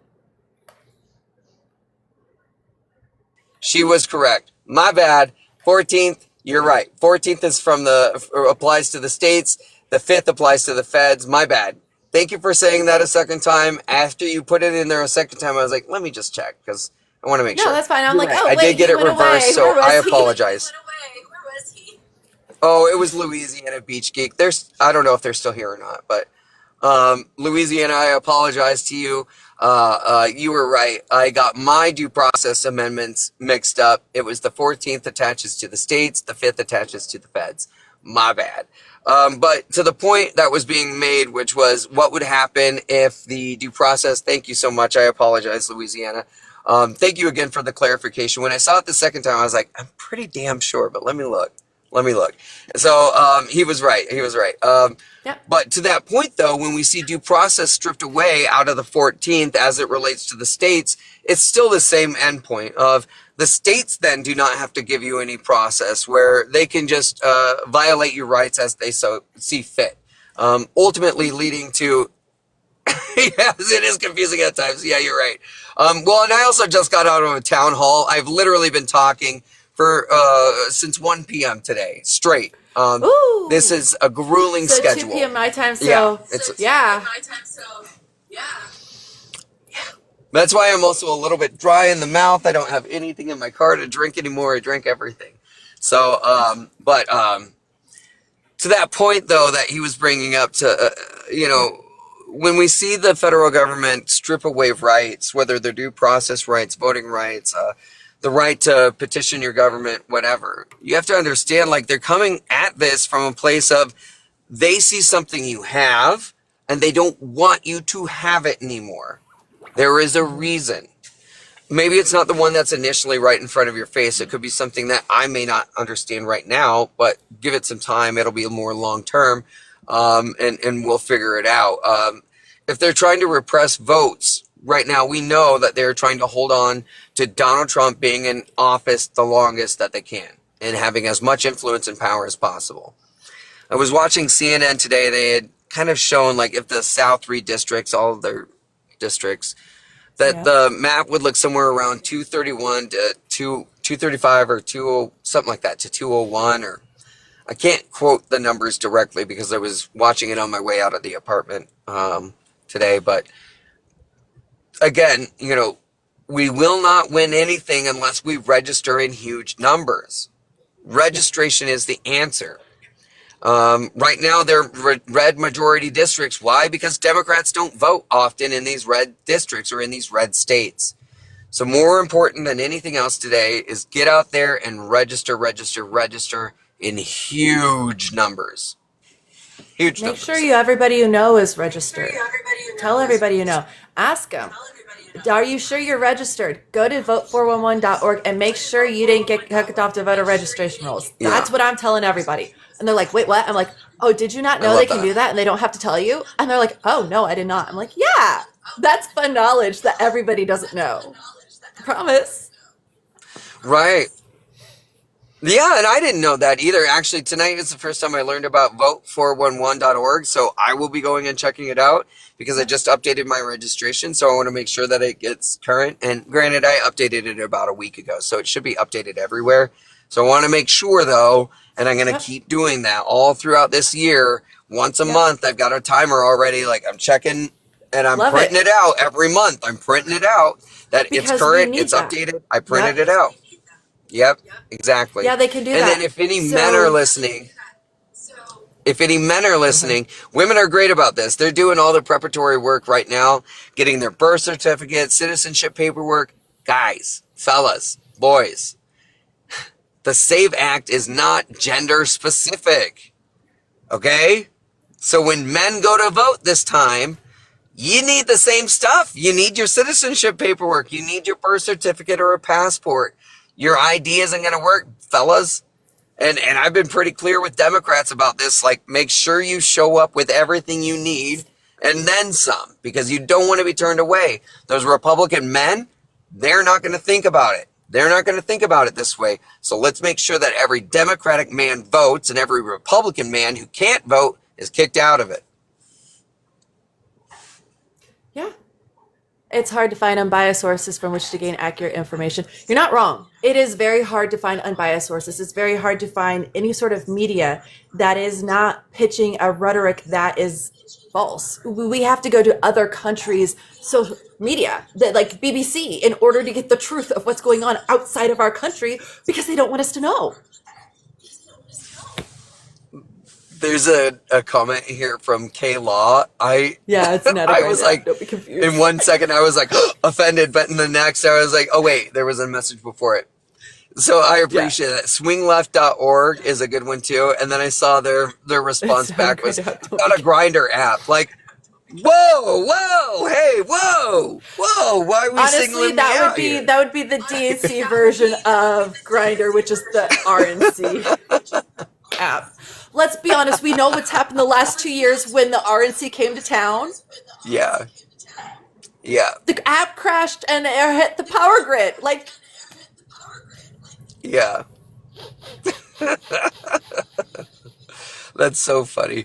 By the way, I am not on any of those types of apps, folks. I don't do that kind of crap. I need your vote. I don't need to date you. I'm an embargo against dating right now. Never again. hey, you have something you're focusing on. It's one of those, like, cool. Don't be distracted. Because right now, for a lot of us, that's all dating Yeah. is. It's just a distraction from the real issues of life. Your people in the chat are hilarious. These guys are good. I love These them. guys They're are so good. much fun. Yeah. So let's bring up, I know What we else? didn't talk What yet other about, questions do you guys have? Yeah. as I say, we haven't talked really much about the environment in Missouri and how various different things like data centers are affecting them, even if they don't have a whole lot of them yet. The states around you and how water feeds and how, wind feeds and particulates and coal and natural We gas don't need this. and pollution. Yay! Oh man, We yeah, don't need a data scandal, centers. Jordan. So yeah, I saw that. I saw that. That's funny.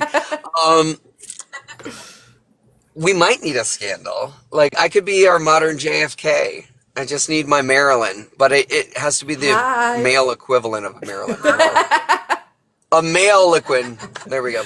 Aw. Yeah, when it comes to data centers, I think one of the things that I've kind of like come around to understanding is I think this is going to be one of those ballot issues, and it's going to be a question on, do we know what the hell we're doing?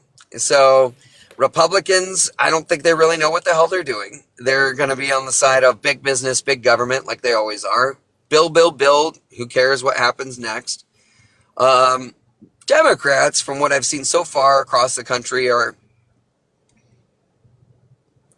a little extreme, I will admit. Like, I've seen a lot of anti-data center rhetoric, which is fair and valid. All of that is fair and valid, but let's talk about the issues around them. Noise and nuisance complaints, environmental complaints, limited jobs. Okay. And also a tertiary complaint would be these data centers will, and these are the real numbers from the AFL-CIO, 50% of new white-collar jobs will be gone within the next 5 years. That's white-collar jobs, 50% entry-level only. 50% of entry-level white-collar jobs will be gone in the next 5 years. In the next 10 years, 12 million blue-collar jobs are supposed to be phased out on this path that we're on with AI. That's the size of Pennsylvania. So what in the hell are we going to do? We cannot allow AI to become this generation's NAFTA. Say that again. We cannot allow AI to become this generation's NAFTA, displacing workers, throwing people into the poverty line, putting more people into homelessness. We cannot do that. I am not for a single data center or policy that will eventually lead to higher utility costs, that would lead people into homelessness, or that would displace workers. And in fact, there are some strategies today that are being discussed all across the country that are really addressing this issue. So for me, I take the side of, we don't need to be taxing people. We should be taxing AI tools, algorithms, and servers. Let the data center go up. Let's make sure that we engineer the problems away. So engineer nuisance, engineer environmental problems, engineer all of the stuff that we can away as much as we can. But then we also tax the hell out of those servers. We make sure that there are regulations placed around data centers and on AI. So when you want to slow a process down, you can do that through regulatory practices. And that's what I would be advocating for as well. Get out of your bedroom. That's funny. Oh, that was at the K-Law. That's funny. Yeah, no, they're having a conversation but in the yeah, room we're so talking to. But they're talking Yeah, about the that's data funny. center they're trying to build in Utah will destroy the water resources. Yes, it will. And that's part of one of I the things I saw talk that. about, I saw where that. what they're building That in sucker Utah, is what they're continuing to build in massive. Arizona. I mean, it's destroying the Right. water Yeah. I sources. The think that one's a Colorado River meta. Basin is starting to run dry. Well, hell, even if you look here in the state of Missouri, the Ozarks have already dried up quite a bit. It's been a dry winter. And then the greater part of Missouri all lives on one aquifer. It covers nearly the entire state. Yep. It's all subterranean, and it's called a karst, or Karst, karst aquifer. I'm not a geologist, by the way. I had to get smart on all of this while I was studying data centers. So karst aquifer is made up of limestone and sandstone, and it filters the water as it goes down into a general pool. And from there, basically, it feeds out through streams, creeks, tributaries, rivers. That's how we get that water out of the earth. And then obviously you can drill and whatever else for it. But the point being, with a karst aquifer, it's all in one big pool underground. So when one data center pollutes in the hundreds of thousands of gallons range, it pollutes everything all at once. An entire state's drinking source has been affected. And that can also be true for any kind of like contamination on the surface level that goes down that deep. Same problem. So you have to, additional barriers need to be put in place in terms of like filtration going out of data centers. Again, that's an engineering solution. As well as like the water going into people's homes. That's an Yeah. engineering solution. Yeah. It's my belief that tech centers, technocrats, and technology should be paying for this, not people. Working Yes. people should not be being taxed on this. It should be the technocrats and the tech billionaires. One of the issues we have in Indiana is that Meta is building a $10 billion campus, and they have decided that instead of cleaning all the water they're taking out of our potable water sources before they put it back in, they're not going to clean any of the cleaning stuff out of the water. They're just going to create more potable water sources instead. That's their solution to Indiana's issue with our already contaminated water, is to contaminate it even more and then create fresh potable water sources that aren't contaminated. We have some of the worst Um, water in our country because of all the yeah. contamination that comes in. How are you supposed to make clean water from a contaminated land? How are you supposed to make clean water from contaminated Yeah. rainwater? Because we know our rainwater is now contaminated with all the pollutants that are in the air. It's not safe to drink. It's the reason why it's illegal to collect your own rainwater now. Well, yeah. And that's why, like, I argue today's data centers that are being rushed into build are they're not smart. They can be built much better. They can be engineered in a way that coexists with our environment. And here in the state of Missouri, we've had quite a few folks here in Independence, Missouri, vocalize their frustrations only to be ignored. And so at some point, the government is going to have to wake up and realize like people do not want these things in their backyard, not in their current form. And now here's the other thing. We are already trailing behind China and other technological giants globally. So we do have to admit something to ourselves. Do we want, or ask ourselves a question rather, do we want to stay at pace and keep pace with where we're at currently, or maybe make up some of the ground? Or are we comfortable with allowing other nations to sort of navigate that terrain ahead of us? And to be the emerging nation with that technology before us? That's the question mark. And so Yeah. I think it's a both and solution. I think it can be done in a reasonable, responsible path, but not in the current form that I see today. Again, a lot of the things that we see can be engineered away. In beer, there is friendship. In wine, truth. In water, bacteria. That's funny. I agree, Louisiana. And it still heats the river water, which causes more bacteria growth and AG runoff. I would agree with you that, again, these are engineering problems that can be engineered away. Yep. What I haven't heard yet is, what frustrates me more than anything else is, why in the hell are we not talking about the ones and zeros that are going to be stored on the server and who has access to them? Is it you that has access to them, or does the technocrat ultimately get to decide if you get to retrieve your data? If you're the Right. originator of today's currency, which is data, by your footsteps, by your actions, by your biometrics, by your digital privacy or lack thereof, then why are you removed from consent and consideration in the profit? For me, I argue for biometric rights. I argue for digital privacy rights. I'm a constitutional modernist. That's also something a little different about me is I think our document does need to be modernized. You do not see the Constitution talk about internet or chat GPT or Grok or using an AI algorithm to harm children or Or commit AB being a constitutional right. yeah. Yeah. We shouldn't call them data That's a centers, big one. but I think a lot of surveillance people can talk depots. about at this That's so point. funny. My Surveillance roommate calls depots. them surveillance centers. So to that one guy 2.0, he calls them surveillance centers. And actually, if he were around, I would be calling it a surveillance center because he doesn't think that I will. He's like, nah, you're too much of a coward. You won't say it. Like, bro, it's a couple of words. Like, Now I you don't have think a Peter video where Thiel's you can going to say, come and shoot I me did it down. publicly in front of people too, for Right, the world to right. see. Yeah.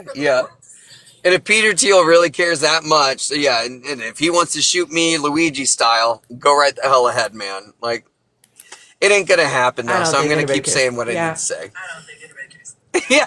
So, on the note of earlier about having the three Democrats who passed because of how old they were when they were elected, and then we can talk about the one lady who, it turns out she was in her hospital bed and her aides were doing everything for her, and she got reelected while in a hospital bed. Oh my god. Isn't that Like scary? the lady was like wasn't she in her 90s or some shit like that? Late 80s? I mean, I would have to look up the story again. I didn't really like pay attention to too much. But yeah, it was I know she Visited was every 20 years. bedbound. She Yeah. has been old. She's at least over, 80 something, like, and it was her AIDS. And yeah, Thomas Jefferson did want the Constitution revisited every 20 or so years just to stay on top of societal changes because we just evolved so fast. This is not the same world I grew up in 35, almost 40 years ago. I know that's not going to be the same world in 20 years that my kids grew up in. It sure as hell better not be, and it sure better be better. Yeah. Right. Right. Same. I think that, the next generation of leaders going into Congress today, people like myself who are running across the country, I'm doing it out of the heart. I mean, I recognize it's 7 p.m., I'm not sure if you saw that. I do have a Yes. thing I have to get headed off to No next. worries. But I will say, like, for us younger people, I'm 39 this month. I'll be 39 on May 25th. No big deal. If you want to give me a gift, go to jordanjherrera.com and make a donation of $39. Um, but no, really, truly, like, grassroots candidates like myself are really fighting like hell to get things done. I hate it when you see Democrats say, I disagree with Citizens United. I'm fighting against it. Blah, blah. Yeah, they're taking PAC dollars. Nah, bro, Yeah, you're that's not just not fighting how it against it. works. Like, I grew up I grew up poor. I grew up really poor, so I know how to make a dollar stretch. And I've been running on this campaign. Keep in mind, I'm top of the ticket of my campaign, of my party, and I will win this nomination and I will win this election. I've been running on disability income only as a disabled veteran. It sucks. It's hard.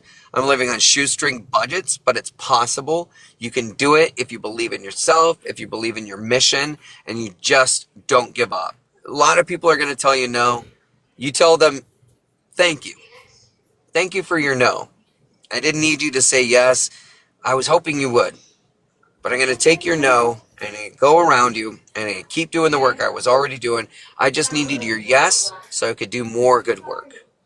But I'm going to do it without you. And then you just keep soldiering on. And I guarantee you those people are going to come back around to you within a year or less and say, I'm sorry, you were right. I need to help you. And then they will. That's been the proof of my life the entire time. And on that note, I can say something similar with doing these interviews. Sent over 300 invites, and now I'm at the point where I'm telling people, well, I already sent them an invite. Do you want to nudge them and say, hey, check your invites? Shadow already DM'd you. Um, Because here's the thing: is I have had a Yeah. few no's. Cool. I've had one Democrat respond with a no, and he was nasty. All of the Republicans I've reached out to, so all six of them, have responded with no's, and none of them were nice about it. I don't understand why a thank you but no thank you is. Then they have to go right into why I shouldn't be doing this and how I'm wasting everybody's time. I'm like, okay, you really don't want me to do this because you know I'm not wasting people's time. You know I'm helping Right. people. That's why you don't want me doing it. And You unfortunately, know, that is what we hear is, again, I have a lot of people say, you're doing great. And I get the occasional one or two people going, women shouldn't be doing that. You should be back in the kitchen. Okay, cool. Go make yourself a sandwich because I'm not doing it. when I hear stuff like that, and obviously it was by a man, sir, you just told everyone your insecurity. That this woman here knows more than you and is capable of doing more than you and can provide more than you, and you want to relegate her to the kitchen, quote unquote, where her place is. Come on, you just told everyone you're an ignorant son of a bitch and you don't know anything. And that you're insecure and incapable of providing for your own family. Like, I don't think men and people in general get it when they say shit like this, because it's like, I deal with this with Republicans around the state all the time. And I literally have to tell them often, like, everything you just said isn't true. None of it has any basis in fact, other than it's how you actually feel about the problem, which is valid. However, when none of the facts line up, but your feelings are valid, that's often projection. Yep. And so then when I talk to them about projecting their own insecurities, like, oh, you don't like me as a gay person running because I challenge your idea of what's acceptable for a man, or like, I challenge your idea of that a gay person could stand on a battlefield in Iraq and Afghanistan and be in a Missouri Attorney General's office and run for Congress, and those straight men could not do half of what I can do. Right. Because I can shoot the rifle, calibrate that son of a bitch in within, a couple of, I'm great, I'm good. Or I can go into a courtroom and I could execute a legal brief like anyone else. And that's a pretty powerful person if you really think about it. And I think that's what has those stupid Republicans scared is they're running, they're going to tell Democrats, you're wasting your time. They're saying that because they're feeling like they're wasting their own time.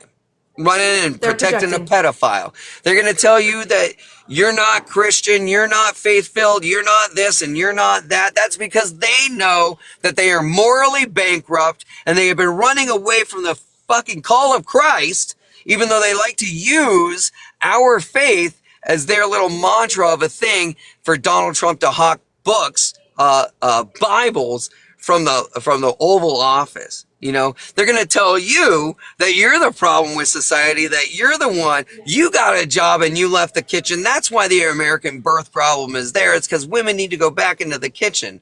Nah, friends. Women were always getting abused in their kitchens and outside of their kitchens. The same amount of abortions are still happening today, which tells you that the same amount of violence, the same amount of unwanted pregnancies, the same amount of everything is still happening. The only thing that changed is we gave women an option, and men, simple men who can't think for themselves are mad about it because women have choices. Well, sir, if the choice of being by themselves is better than being with you, you're the problem. Sorry, sir, but that's just the way of it. If it's not in the Sermon on the Mount, is it truly Christian? Yeah. It's funny you say that. My grandmother, she loved the Beatitudes more than anything else. That's how I lead my campaign. And I was actually just telling a friend about this. This campaign is modeled after the Good Samaritan. In the Good Samaritan, it's two Samaritans. They beat up and rob and steal everything from this Jew. They leave him naked in the street. And another third Samaritan comes along and renders aid. This campaign is about that third Samaritan that would normally be looked at as enemy number one. The thing that we don't want in our society, the thing that we don't want to approach. But that's the thing that's going to come back to take care of you and nurture you and heal you when you're bleeding on the ground, because I don't ask you any questions for entry. I just understand and know and recognize you are full of dignity, value, and worth in and of yourself. It doesn't require a special religion, race, or gender or national origin. You deserve to be treated like a person, somebody worthy of respect, worthy of love, worthy of understanding. And that's what I deliver. And when you can do that, we can really treat other people as if they are the wounded next to you. Like I said before, that story isn't about who qualifies as your neighbor. It's about, are you accepting the invitation to be a neighbor to someone else, someone you don't know? And that's what this campaign is about. I hope you'll accept the invitation, folks. Please go and be a neighbor to one another. Take care of each other. It's too hard out here with all these Proud Boys trying to mess everything Something up. I'm told, I get told quite often too when I'm streaming that I need to go find Jesus. Well, first of all, no, I don't. If you keep losing him, put a dog tag on him or something. I know right where he is, okay? His hand's right here. Right. I walk my path with him. And that's the most Christ-like thing somebody can do is they don't call themselves a Christian or a Catholic. Other people attribute those words to them in a positive way. That's where Christianity has diverged from what it once was. Once upon a time, you didn't call yourself a Christian. You were called a Christian because you walked the path of Christ like he did once upon a time. Because you did the right thing because it was the right thing to do, not because you expected any reward in the end. Right. I mean, but that's be good to yourself and others. Treat yourself and others with love. You know, self-care is huge. You know, that is also, I think, part of the pivotal point of your campaign is just be good to yourself and be good to others. And that's just a simple truth. Because if we all do that, God, really do you know how much better is. this world would be? Oh, man. You know, what I love seeing today, though, is I was watching a couple of speeches by John Ossoff the other day, and he has very similar language to what I say. There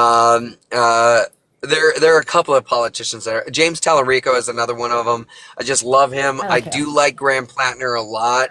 I like Andy Bashir a lot. I like Andy Bashir a lot. I like Gretchen Whitmer as well.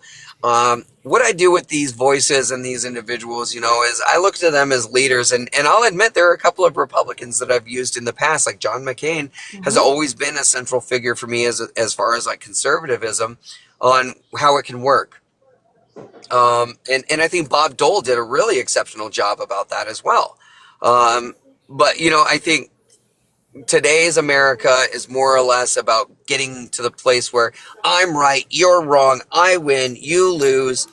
And that doesn't really help anybody. You know, Lincoln said it best, Everybody a house loses. divided cannot stand. Everybody loses. Right. Everybody loses. We need to get wins, back and that's to just that. it. Everybody loses, nobody wins, and that's just it. Right. We need more yes we can, not a yes man. Unless he gets deported. I just noticed it's almost 15 after. We are holding you. You need to go to your It next is. event. And here's the thing is, you're like me. We can talk. We can talk for another hour or two easy. There's no end of topics. So what we'll do is we'll put a pin in it. I will message you afterwards, get the best email address to send the video to, and then we'll get you rescheduled to get you back on and continue the conversation. Absolutely. And this has been exciting. So Louisiana, I do want to say apologies one more time. Thank you for correcting me on the due process issue. I apologize. But, you know, as a candidate, I want folks to understand that when I'm called out, I'm the kind of person that I'm going to humble myself and I'm going to go and look and be like, oh, shit, I was wrong. You're right, Louisiana. So, I mean, I hope you can see, like, this is what you should see in a leader. Somebody who's not arrogant and is willing to humble themselves and recognize that they were wrong and admit it.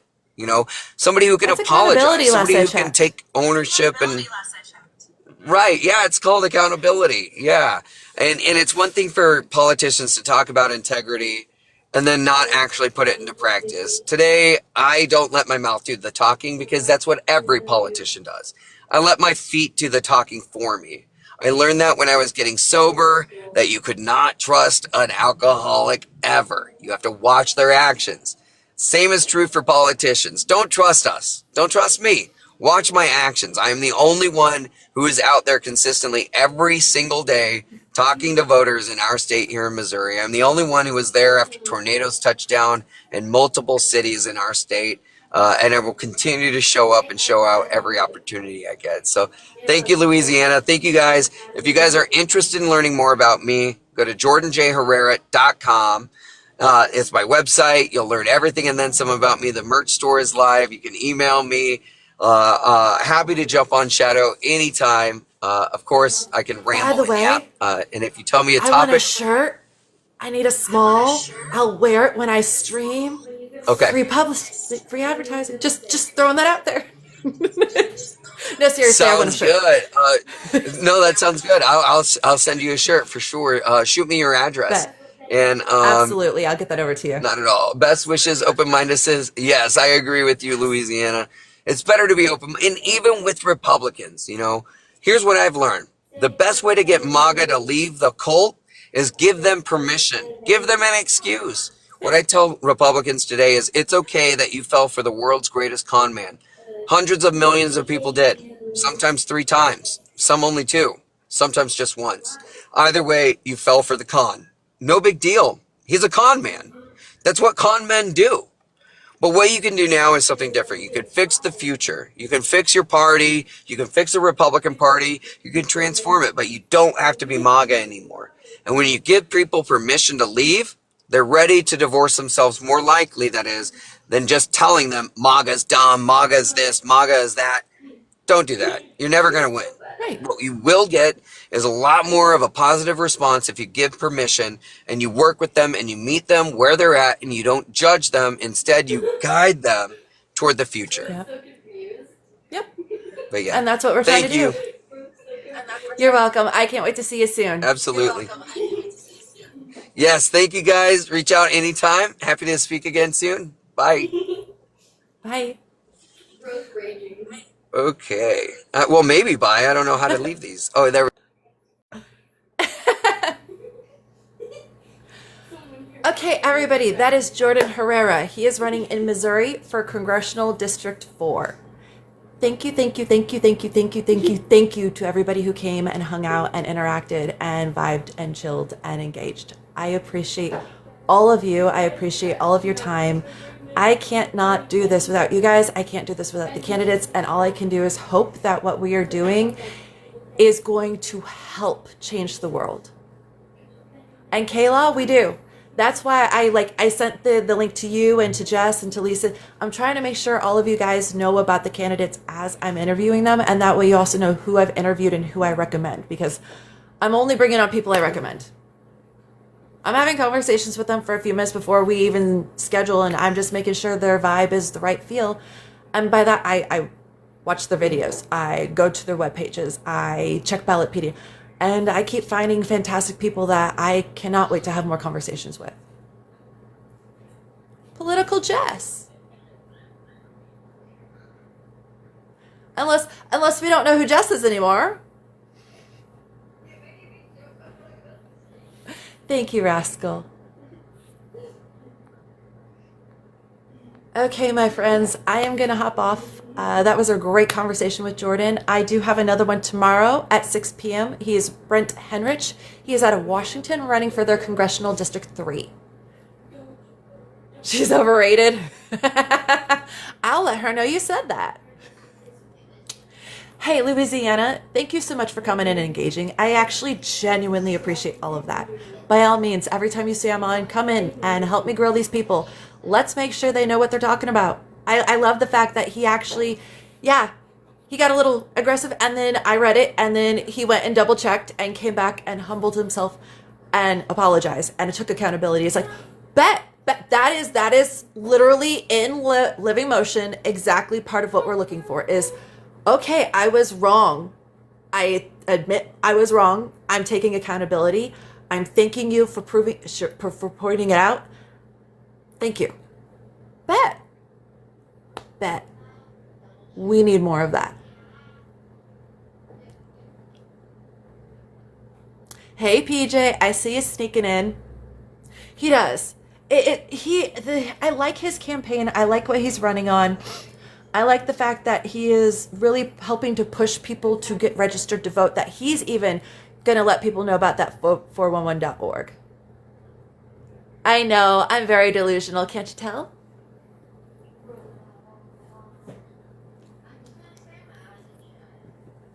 Yep. The fact that he's a vet. the fact that he has deployed overseas, the fact that he has gone through combat, the fact that he does suffer from PTSD, all these different things. I know, crazy eyes, right? That's exactly what I think of when I do that, is that crazy eyes like meme from like the early 2000s. It's my favorite. I love Gengar. He's my emotional support Gengar. He can, and he does. And the fact that he is at the top of his candidate list is fantastic, because he's running against 8 other people.